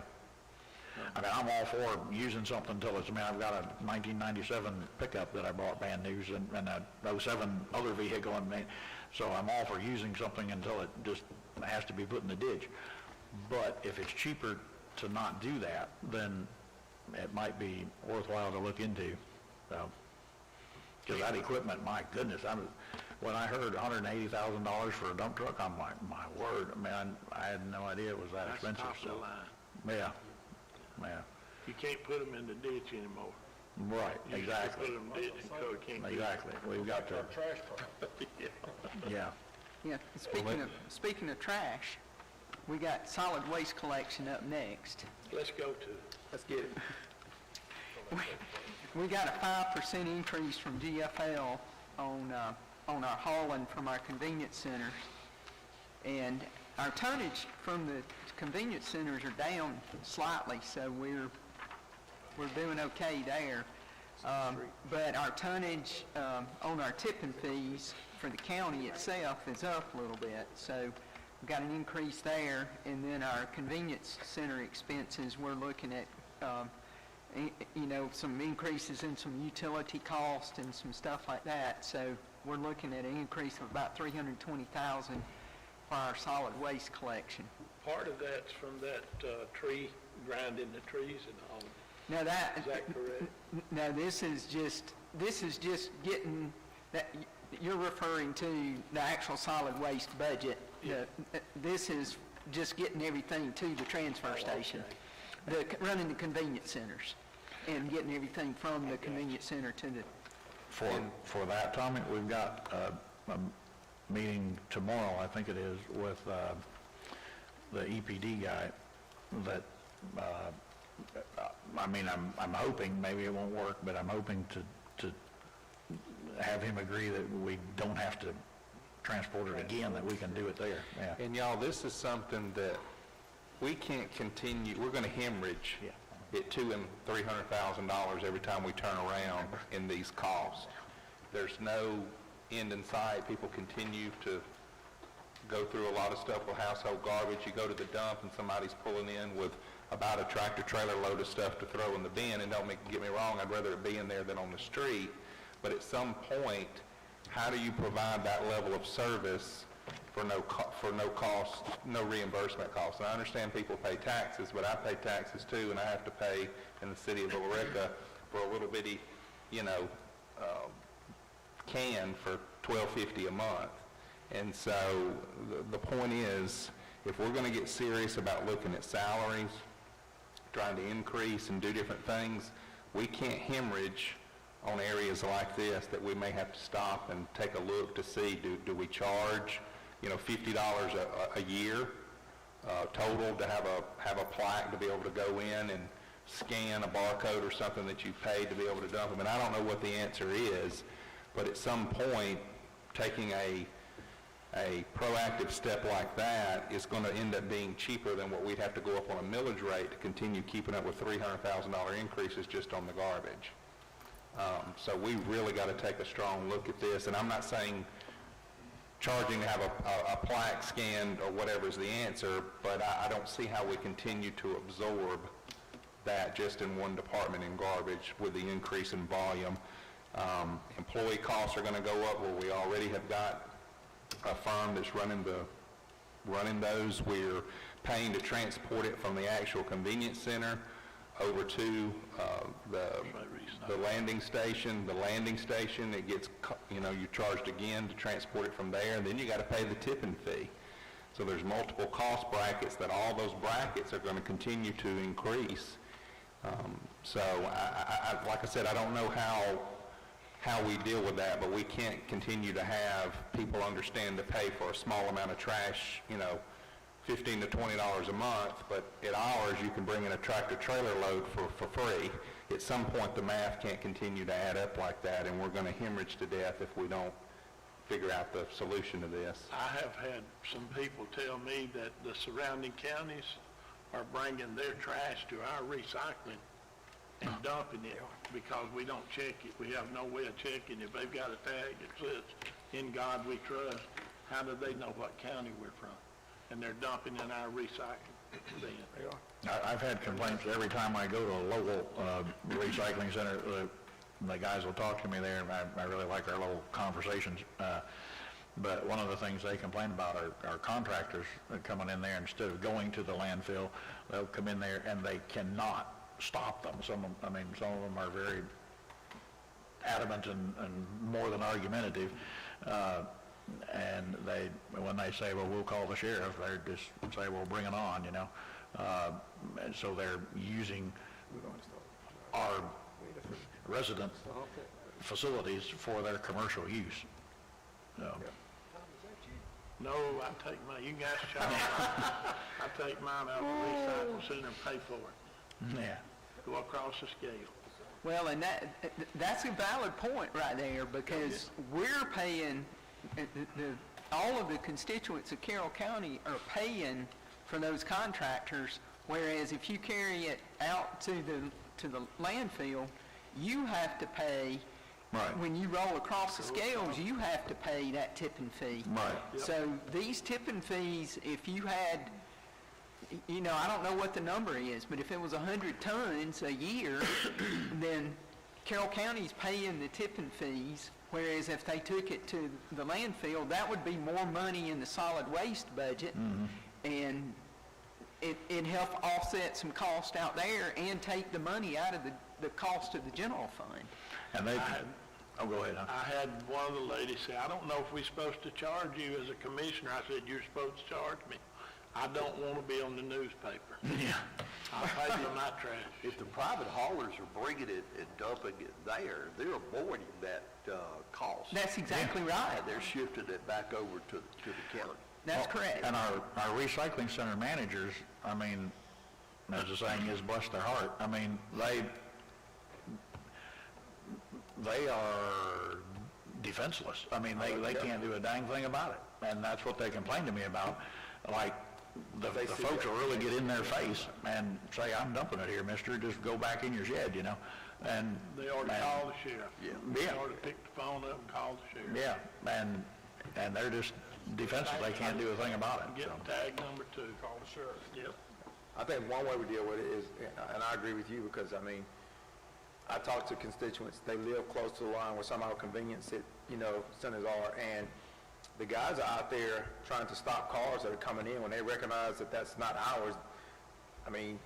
They'll see them and tell them, you can't dump here and things like that, but they're kind of out there on their own. But we got to figure a way to deal with, the mass dumping and things like that. Yeah. And I'm like Clint, I live in the city, and I pay for all my trash pickup too, it's on my bill. I don't think anything else about it, it's just, is what it is. Well, I live in the county and I pay for mine to be picked up. Well, we're kind of we're back around to trash again, and this is something that I've noticed as the building, I don't know if I'd call it a boom, but things are doing pretty good in the building industry. Yep. And I'm starting to notice more construction material being dumped out on some of these out where Ernie and I live, on some of these backcountry roads. You can find where they've thrown out shingles, or you can tell where they've remodeled somebody's kitchen and all the cabinets have been thrown out on the Side of the road, side yeah. of the road somewhere. So that's increasing too, because they don't want to have to pay the fee at the dumping station out here. So I don't know what to do. Well, my thoughts are, if I can have a little container to have it empty, now granted, they're coming and picking it up, okay, that's the only caveat. Okay, 4 times a month, and it costs me, that's $150 a year. Yeah. Am I gonna get mad if I have to pay $50 unlimited tractor-trailer load, as long as it's legit, right, not commercial? Am I gonna get mad at $50 a year, unlimited, or am I gonna get mad at, well, I've gotta have this little bitty container and it costs me $150? So my point is, at some point, there's no way to rationalize to take in that volume. We've got other instances, people that are commercially dumping, that needs to be stopped. People from coming outside the county, that needs to be stopped. But even if those two components were not in this equation, and they are, you've still got a massive issue of how do you allow people to bring unlimited checks of things as long as it fits in plastic, furniture, household, and dump it for absolutely free for a service. I mean, I don't see how that works. I agree. I agree with you. And I'm not advocating let's charge people more money. I'm just advocating we're charged with governing and balancing a budget here, and we're going to hemorrhage to death at $300 grand a year. And it's been happening ever since I've been on the board. It's not like this is just the first year it's hit us. That's right. Yeah. There may have to be a user fee where you put it back on those that are actually using it. So if everybody's paying taxes on it and not using it, they don't get charged. They're going to have some, because you're going to have to always subsidize it. But at least you'll put it back on to the people that are actually using it. And again, prohibiting those commercial trucks from coming in and signing and, signing and put signage up and call the sheriff's office when people don't comply. Well, I think that'll help a lot too. 3 years of this increase is $1 million. Exactly. How far would $1 million go to helping advocate to help pay for where we need to bring our employees up to? That'd be $1 an hour for a year almost. Not quite, but almost. Well, I've seen it limited to just pure household garbage too. You couldn't bring your sofa, I don't know whether you can here or not. You couldn't bring your sofa or your, tire or anything else like that. You had to just be your household waste. And then if it was a sofa you wouldn't dispose of, I know a lot of times they end up on the side of the road, but you're supposed to take it out to the transfer station and pay the tipping fee for it. So Theron, are you aware of other counties that have convenience centers very similar to ours, and they charge a fee? Like, is it when the person first drives up, whether it's January or June, they pay the $50 fee and they get a tag, like our park fee, and our park pass, and you get that pass for a whole year? Are you familiar with anything like that? Yeah, in Coweta, we had a bag program. So you bought a bag, and it was a Coweta County bag, and you paid like $3 for it. And then we took all the recyclables free. So everybody, the only way you could throw away your garbage was to be in one of those bags. Now that was a lot of work, but might very well be that you could do that. You could have an annual fee of $50 or whatever, and just let them have a little tag they hang on their window, or just got to be careful with that. And where I don't loan my tag to Clint, he loans it to Tommy, and we all use that wood. But if you could have it where they kind of leave a little decal they put on their truck or something. Third County does it. They have it, you pay, it's on your tax bill. Right. You pay it, and you get a little sticker, just like a tag sticker on your tag, and you put it on your car. Right. It's good for 1 year. That'd probably be a better way to do it than, no way to get around it then if you put it on the no, tax bill. sure. Well, especially if we do that though, I guess a couple of points on that. So one is, dadgummit, then I would really want to be sure that the commercial folks don't use that convenience center. The other thing is that would such a system, if you have to pay a certain amount, would that increase the littering on our roads? Because putting myself in the shoes of some areas, I can just imagine that there wouldn't be ready compliance of paying that, and folks would just be throwing it out in their woods or dumping it on off the bridge in our creeks or whatever. So I wouldn't want a negative outcome because of that. They're gonna dump anyway. If they're gonna dump, if they're litter bugs, they're gonna litter. Why Back don't, roads, whatever it's not, they're gonna try to do what's right. So you can't stop that. Might put cameras up, catch them once or twice and you get in their wallet. That seems to change people's mind when you get in their wallet. why don't we table this discussion a little bit longer? As you mentioned earlier, the animal shelter technically was getting one employee because the second one was being paid for out of another account, which was a solid waste account. And so I intend to, in the near future, hire a solid waste director. Charles and I have talked about this too. The job has just gotten really big. I've made myself a note. How about when we get that person hired and one of their first job duties after kind of learning the job and making sure the reports are done correctly is to really research, investigate with these other counties that said maybe this time next year we have a proposal brought before you on how to handle this. I'm good with that. And then meanwhile, train or at least get a memo or get some authority or whatever into the hands of our recycling center staff so that they can actually stop and not just talk to, and they feel empowered to do that to commercial people who are coming in there and taking advantage of the system. Because right now, from what I'm hearing from my folks at Lowell at least, is that they're just defenseless and they can't do a thing about it, so. We are working on some PSAs right now. Obviously, it's been a crazy couple of weeks, and I haven't had time to finish what I planned on doing. But Steve and I have met at length, and I've met with the major over the jail at the sheriff's office, and we have spoken at length about some PSAs we want to do about littering throughout the community, and some videos, and maybe in some of our more higher populated areas that we have a lot of trash. So we're working on that now, and then getting with our convenience centers too, maybe doing some PSAs about, what you can and what you can't dump, and maybe explaining the compactor a little bit more. So all that is in the works. It's just taking a little while to get it to fruition. And hopefully things will slow down and we're able to get that done. So one other thing, this won't take but 30 seconds, Michelle, well, 32 maybe, but Steve, don't interrupt me. But one other thing that I've heard from Lowell is that people are actually breaking down the wall, and I have seen the wall is actually gone, to get into the furniture recycling bin where the appliances are, and they are taking the wiring and anything metal to fund their meth habit and get the copper wire or aluminum wire or whatever wiring they can get their hands on in metal and recycle. They will actually break down the wall, set the metal outside the fence where they've broken in, and then come back at some later time and carry it to their house or whatever and load it. So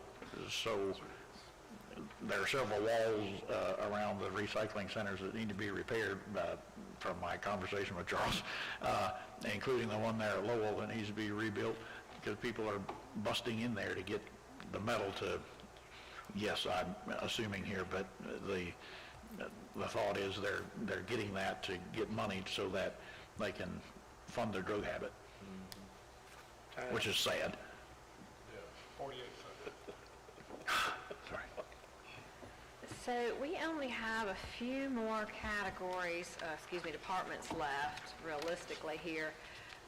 It is 5 till 3. We can take a break or we can keep powering through. And if you need to go to the restroom, you could just, get up and go. Is that all right to keep going? Keep going. Okay. All right, so.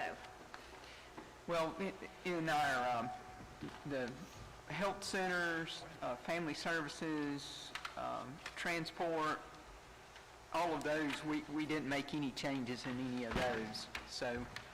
Is the ridership in our transit program such that, this stable funding is appropriate, I guess it is. That's the question. I think for right now, COVID has affected Yeah. some of that, and I would think that our ridership's probably starting to return to what it was as businesses start to reopen and schools start to reopen. And I know some of the people were actually riding to school.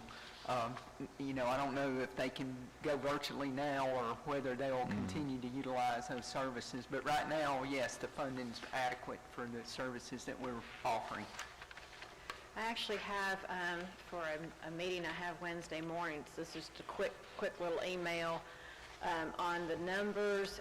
Right now, their main trips locations are to Kroger and Tanner. That Tanner Medical Center is the bulk of them. A dialysis in Carrollton, the Senior Village, and Honda Lock and Bremen. So it's good to know we are covering our grocery, our medical, taking care of seniors, and the workforce that when we originally voted on this. So that's just the top areas. So that was just a quick answer to that. So that brings us over to the rec department, and there's a lot of line-to-line movement within this budget. Thad was very diligent in working through his budget and trying to get dollars into the right bucket to make sure that he was spending money consistent with the way the budget was laid out. And so as far as the money's concerned, there's really three areas that we had increases. The rest of it's kind of a line item to line item adjustment to make sure he had the money in the right places. So we got $1 an hour in there for all our employees, including the part-time. So that's the first two line items. And then the increase in retirement to cover those increases. And then we've got a $25,000 increase in our concession line item. As you saw on the revenue side, concession revenues are up considerably, and so we needed more expense so we could buy more concessions, so we could sell more concessions.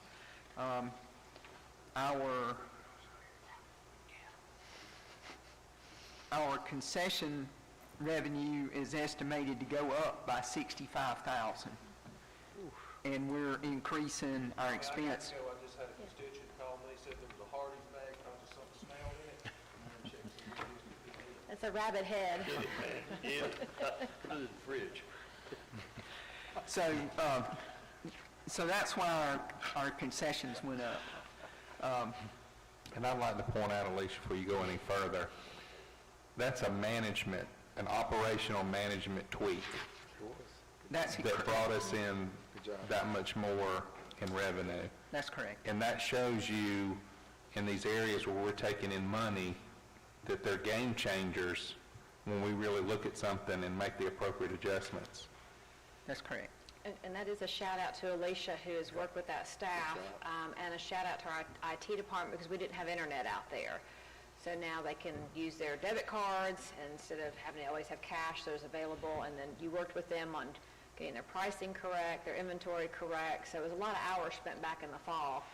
And there again, leadership and out the rec department, as well as the employees, have really embraced this. They're excited with how they're moving forward and showing how hard they work in the concessions. Well, Thad came up with the plan to get this headed in the right direction, and he found a program that works on the iPads. So they actually have an iPad cash register that they use in the concession stand, and within that iPad you have the inventory management. So he actually has the ability to, so when you sell a Coke, it takes it out of inventory, and then at the end of the day you can go back and do a hard count and make sure it's verified. And they're doing that each week. They're verifying those inventory levels, and they're making sure that everything works the way it should. So you're exactly right. I mean, it was kind of twofold. It was personnel, and it was the fact that we put in a relatively inexpensive piece of equipment. I mean, those iPads were $600, $700, $800 apiece. But the increase in concession sales and the proper management of the inventory has more than paid for those, for that. Absolutely. So that gets us through the rec. And on to parks. There again, we're doing $1 an hour for all the full-time employees and $1 an hour for all the part-time employees. They've asked for an increase in their program expense. They're actually going to do, we do have a concession vendor at John Tanner, but when that concession vendor is not there, they're keeping Cokes and candy in the office that can be purchased. And they're also doing some T-shirts with the hide and seek, just some funny things and trying to add to their revenue by doing those. And they're implementing the same thing that the rec department's done with their concession. So they're spending $3,000 to get their concessions going. Maybe next year we'll see a significant increase in that line item too. But, you know, Beth's always looking for a way to make a dollar, and I appreciate her thought process and her energy to try to move forward in the parks, and I think they're doing a good job out there. They've asked for a $10,000 increase for building maintenance. Somehow or another, somebody driving a camper somewhere always runs into a park sign and tears something up. Our buildings, especially at Tanner, are getting older. They're needing repairs, and then you have people who flush things down toilets that are not supposed to go in the toilet, and you have that repair, and so you've got that. But they're again, they're doing a good job with the revenue. The splash pad at Little Tallapoosa has brought in a considerable amount of income. The pavilions at Little Tallapoosa. And then when we add these new camping spots out at John Tanner, I think we're going to see a little bump in revenue from that too. So that's going to be good. And then they've asked for $2,000 additional in vehicle repair and maintenance. And as we go down the line, we may want to look at buying parks a newer truck or two. Are we doing 50 amp service at Tanner? We have, that's complete. That's complete? Yes, it is. Okay. All right. Now, I don't think that, they're not going to change the amount that they charge for camping there, but it's going to keep some maintenance issues down, for Yeah. sure. Oh, I know it, yeah. But that project is complete. You know, I was surprised at how many people that live in Carroll County go to these parks in Carroll County. Right. And camp for the weekend. Well, you're in there every day. Yeah.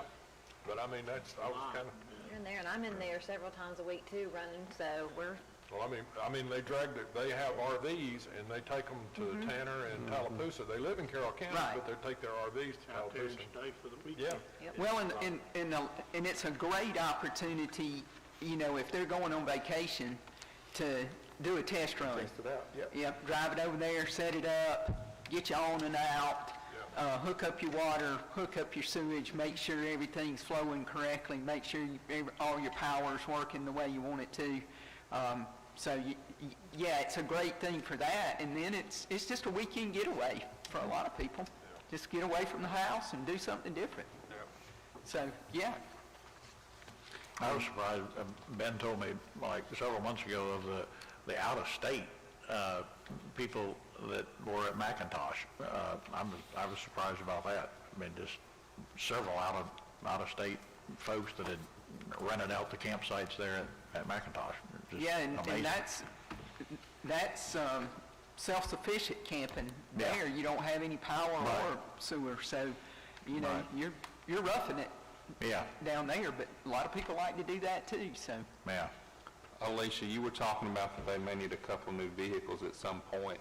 Is that, and I know Ben has served on these committees where we've bought new vehicles, but is that something, do we have an active, like is Charles running an active committee or a score sheet, if you will, as far as, I mean, I understand if they're saying, hey, the truck's broke down, and they go to the committee, and the committee says, oh, yeah, you need something, but do we have anything in place where someone's heading that up, rotating vehicles, or understanding, like, before something just collapses, do we have someone that's leading that? There's not a formal thing in place. I think that the Public Works does keep up with each vehicle and what they've done to that vehicle. So if Ben comes to us and says we need to replace an F-250, he can give us the maintenance on that vehicle and we know exactly what it is.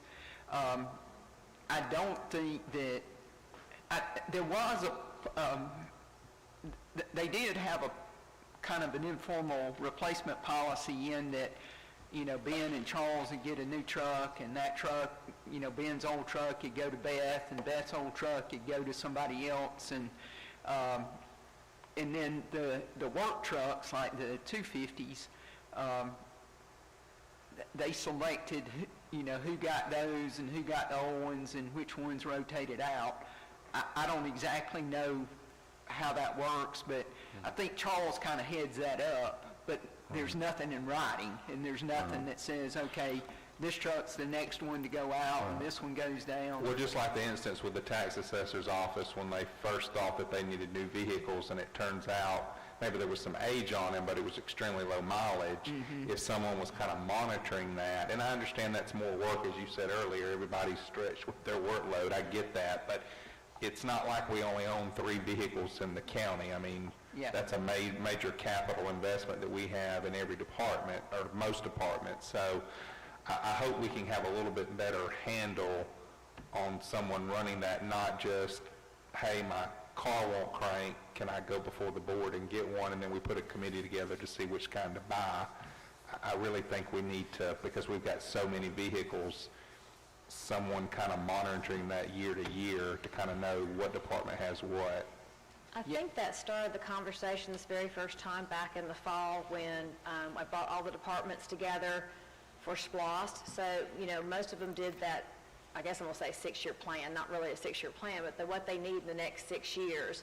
And that's when we started looking at those closer to see, like you said, what has mileage, depending on age. So I think it's one of those, it's never been looked at before, but now it has been. Okay. Now, there again, there's not necessarily a numeric order. It says parks this year, fire this year. It's not like say that, but I think because we started having the conversations, in the past couple of years, it was somebody needed one, they came before us and had a good excuse, we did it. Now we actually have how SPLOST is going to be looked at in 6 years, and everybody put their request in. Okay. If y'all remember, I know it's a lot of things to keep up, and I do it day to day, so it's a little bit easier for me to remember, and even then I can't always remember, but that was the first time we asked every department, where are you in everything? And so we learned from that. So I think going forward, when someone asks for a vehicle, we now have was that in your 6-year plan?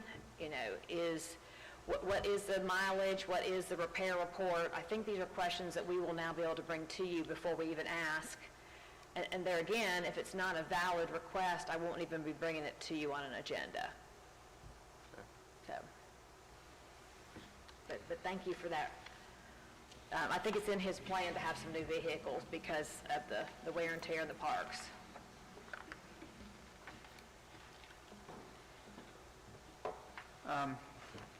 So that brings us down to the parks forestry is just an amount that the Georgia Forestry Commission bills us on the number of acres in the county, and the library is a commitment that we've made to them, so that hasn't changed. The conservation ag services, the 2 county employees out there are getting $1 an hour raise. The state employees that we share their salary, they're getting a 5% on the county's portion. And then that should say state share, not state shore. State share employees get 5% on the temporary part-time people.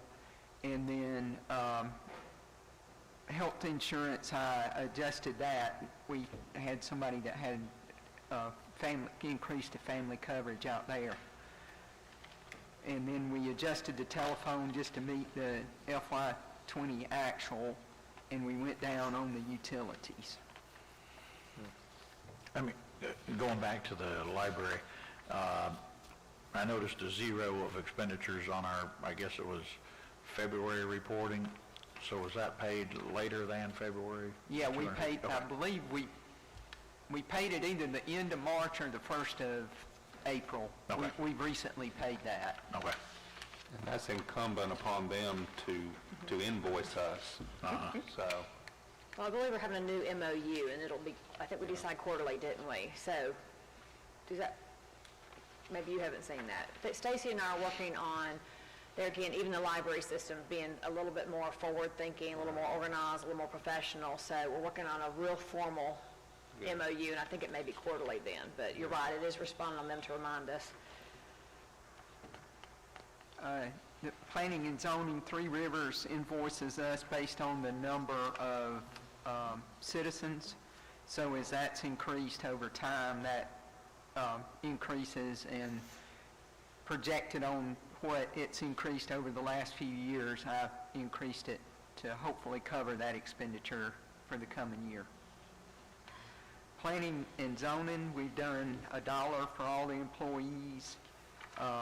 We've increased Social Security and retirement to cover that. And then on telephone, we've got additional mobile service for 2 iPads that they're using in the field for mobile services.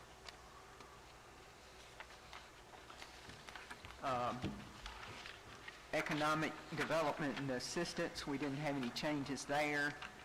And then on the capital lease, which is the DFAX building, we increased the amount of principal and reduced the amount of interest. The payment stays the same, it's just the allocation of the payment. So that gets us a total expense budget of $59,067,566, which equals the amount of the projected revenue. Now this at the beginning, just to be sure, you said there's no, this is based on no increase in the millage rate, this budget, on the revenue side. Right, no change in the millage. No change in the millage rate, okay. So no increase or no decrease.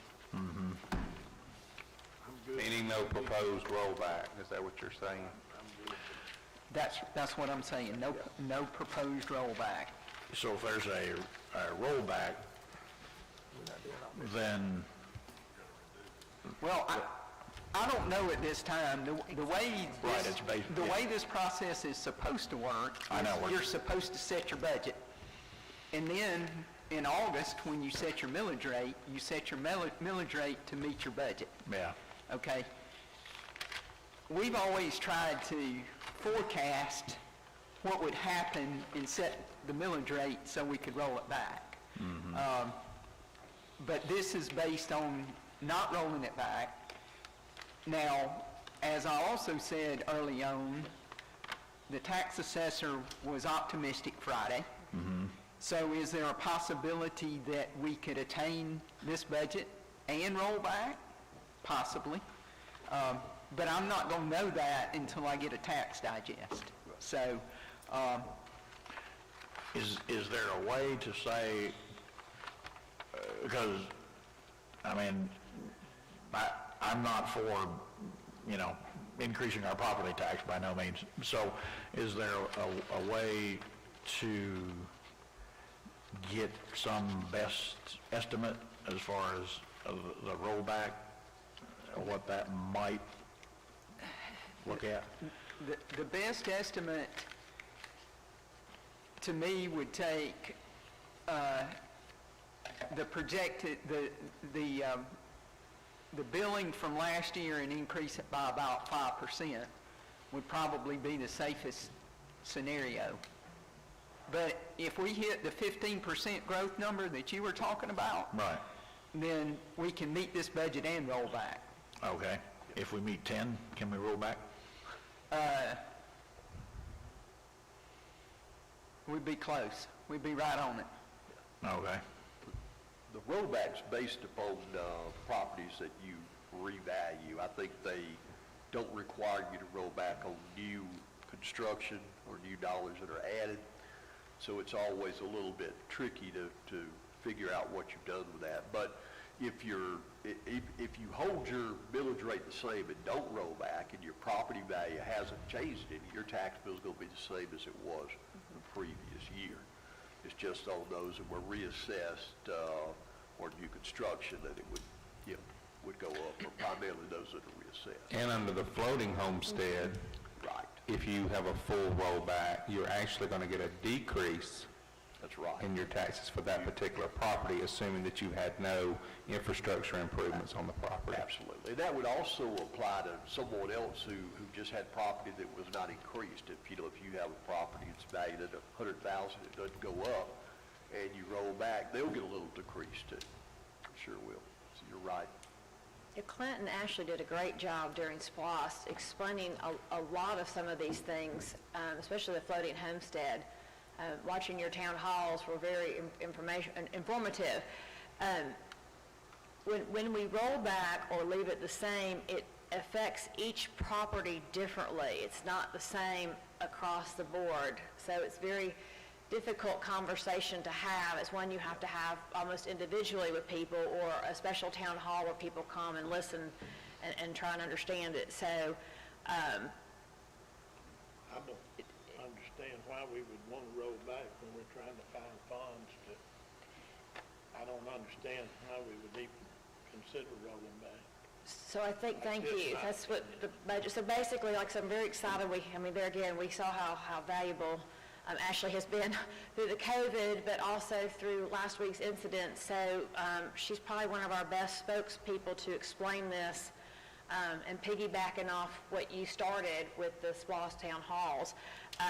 So I think the best discussion is to realize what budget do we really want, what do we really want to provide the citizens, and then we have to weigh. It's opposite in the private business world. You sit there in your private funds or your own home funds, you say, oh, well, I've got money to do this, or I don't have money, or I've got to borrow from them, or I have to wait till I save it up. Government is so backwards in a sense from the way we personally do our funds or where a business does their funds. But like she said, we were set and designed to provide services to the community, so it has to flow this particular way.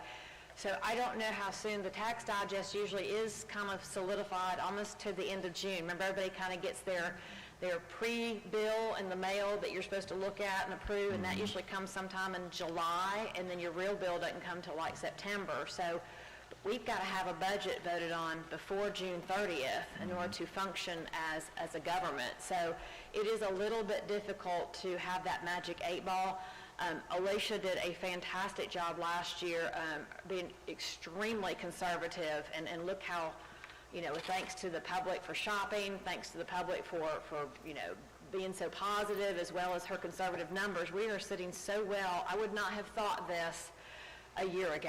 I mean, I was really concerned at some point during the year we'd have to start cutting a bunch of stuff, and we've not had to do that. We've rock and rolled very, very well, but at the same time, you all know there are things that are, we are being not necessarily neglectful in, but we've got to take care of before it becomes a bigger expense. So you can't say I haven't brought you the problems. I probably have been the most complaining, whining chairman when it comes to broken things or needs in our government. So, but I feel we can make better decisions, and you can help me make better decisions when you know all these things, and it helps you when you raise your hand for something down the road when I sit here and tell you all this stuff. So this is where we are today. This is a draft. What I'm thinking is we are supposed to meet again next Monday morning. Do we have to do 8 o'clock again? 8:30. So at that point, I'm thinking we just come back for an hour or two, and you're welcome to email me, call me during the week, same thing with Alicia, to hear some input on, it's not a perfect budget. Last year's was not perfect, but it worked very, very well. This one, I'm just trying to make improvements every single year. So this is something, So I'm open to suggestions and some ideas and how you feel on some of this stuff. And you may see things I don't see, and I'd be very welcoming to hear them. So if there's not any further questions, I'm not trying to shut us down very quick, but we have been here since 8:30, and it is going on 3:20. So Thank y'all, first of all, for the hard work. Appreciate it. Yeah. Well, And since, yeah, that's right, since, y'all are in a class. So y'all just Steve and I- email me, and I'll feel free to share with them. Unless, you know, if I'd love to hear y'all are fine and we don't have to meet again. I've told you what I'm concerned about, you know, the primary things, but on the revenue side, I'd say my main thing is just like, our citizens passed the SPLOST, and I certainly don't want to hit them with an increase in the millage rate, and so I'm glad that this does not increase the millage rate. That's good. I would not be. Depending on where your revenues come into the growth, I mean, you may have a little bit of area to roll back if you wanted to, but it was based upon the current millage rate. that's correct. That's out there. Yeah, I would much rather lean toward rolling back than doing anything to increase taxes. I'm not for Well, that. I think if long-term, you want to provide the services that you've talked about providing to the citizens of Carroll County today, you can't get in a habit of rolling the taxes back because you're not going to supply, you're taking that growth away. And if you take that growth away, then you can't continue to provide the same level of service. You're going to deteriorate your services over time if you continue to roll the millage rate back. Yeah. So that's your decision as a board as to what you want to do, but you can't expect to be able to give the sheriff 14 deputies per square shift or whatever if you continue to roll that millage rate back, and you can't continue to have the same level of fire service, and you can't expect human resources or finance to provide a certain level if you continue to roll it back, because we have to stay where we are right now, and as the population of Carroll County grows, the demand for our services increase, regardless of what department it is. If you roll it back, you might get in a situation where you would have to propose a millage. That's correct. Maybe a higher rate than you normally would. This way, if you gain a little bit of ground. That's right. And I agree with that, but I also would say we're continuing to make strides operationally, just like I pointed out about the concessions. You know, we're up $65,000 from someone or several people taking the time to look at that, adjust it. Are we charging the right amount? Do we need some more equipment? Now we've got something long-term that revenue potential is there. Other thing is service, delivery. I mean, those, services just like water, sewer, all those things, if you look at from like a municipality side, they're not designed to make money, but they're not designed to lose money either. You look at the trash situation, we're losing money. So I would agree in gist of what you're saying, but I also would agree we've made some strides in certain areas that we need to continue to focus on things that we can adjust ourselves, or not necessarily passing on a tax hike to everyone, but if you're a user of something and need to be charged for that service, a nominal fee, you may have to pay for it, the trash example. So I think it's a culmination of a lot of different things. It's not just that one rolling back or not rolling back the millage rate. So I was going to say, so I don't want this to be like this is the final, this is it. If y'all are good, I believe I can ask for a consensus, correct, Avery? I can ask for a consensus. If y'all are good with what you've seen today, as us, if we have to tweak it for some reason, we find out something new, this is the budget I bring you in May to advertise. Now remember, we got to keep that verbiage correct. In May, I will bring you a budget to advertise in the legal organ. Skip next Monday, but then we still have 2 more days on the calendar in May that we can come back, and we probably will have to come back at least one of those days to really make sure it's right before we really vote on it in June. So would you like to forego next Monday? And I'm not trying to rush you in a decision or anything. There will be more opportunities, but these two will be in a class. Tommy's thumbs up. Are you okay with us presenting this as close as possible to be advertised in May? I'm fine with that. I can tell you the two things that I'm checking on after the meeting are the Public Defender's Office. I want Yes, more I would- information. I wanted some time to, and I know there's some information here, so I I'm do not have stating that. it's not been provided. It's just my first opportunity to look at it here, and I want to look at the prosecutor's office. I want to look and see the DA with that 60 grand, what exactly, can he do with that, and how does that fit in? So those are my two main takeaways from today. But past that, it looks...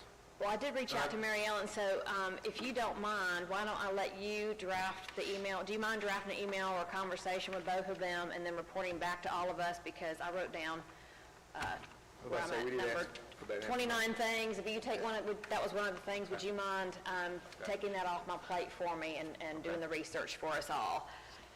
And I lied, 22 things. I'll find out some information on what the other counties, I know it's not an actual dollar to dollar, but we could get a feel for what the various funded levels is, and I'll get that out to you guys too. Yeah, I have you as number 8, number 11. So yeah, if that's good, I'll cancel next Monday. Y'all are okay with that? Yeah. But there will be more opportunity. benchmark and data, that would be good. Alicia, are you comfortable with that too? I am. I just want y'all to know, even though we're saying not next Monday, I'm open Yes. to questions at all times. I mean, this is, I still know that this is a working document. I think that we will have to make a change in that state court reporter's fees. If you find something in your research or you find anything after you've looked through this that you've got a question about, you find something that you feel we could do better, call me. I mean, we want this to be a good, solid budget that we can work with and that y'all are happy with, and that you can go back to your constituents and say, hey, we got the most bang for our buck. We got a lot of bucks in here. I mean, $60 million, that's a lot of money, and I understand that. Do something for our employees and still meet our obligations. That's I thought it was a great job putting the budget together and presenting it. You guys had wonderful questions today. There's a lot of good debate back and forth, even about the refrigerators in Atlanta, but it was good. I mean, this was really good conversations, and I think it's a pretty solid budget going in. Right. I do. Ernie, I will start trying to pull that together as far as the benchmarking going through the DCA. So I'm going to be reaching out to you. But you're still, I mean, if I don't have that done as far as when you get the budget, you're going to move ahead, you're okay with the dollar increase? Yeah, I just want to see how close that brings us kind of where we are, because, I mean, dollar increase is great, and I'm all for that. I just want to see what that does compared to the benchmark, so, yeah. Great. I had you as number 1 and number 4. What is number 4? Number 4 was the value of the health insurance. I'll follow it with y'all. So thank you. You're making my list go down lower. So thank you again, all you, very, very much. Theron, thank you as always for coming and helping us navigate with your wonderful institutional knowledge. So at that point,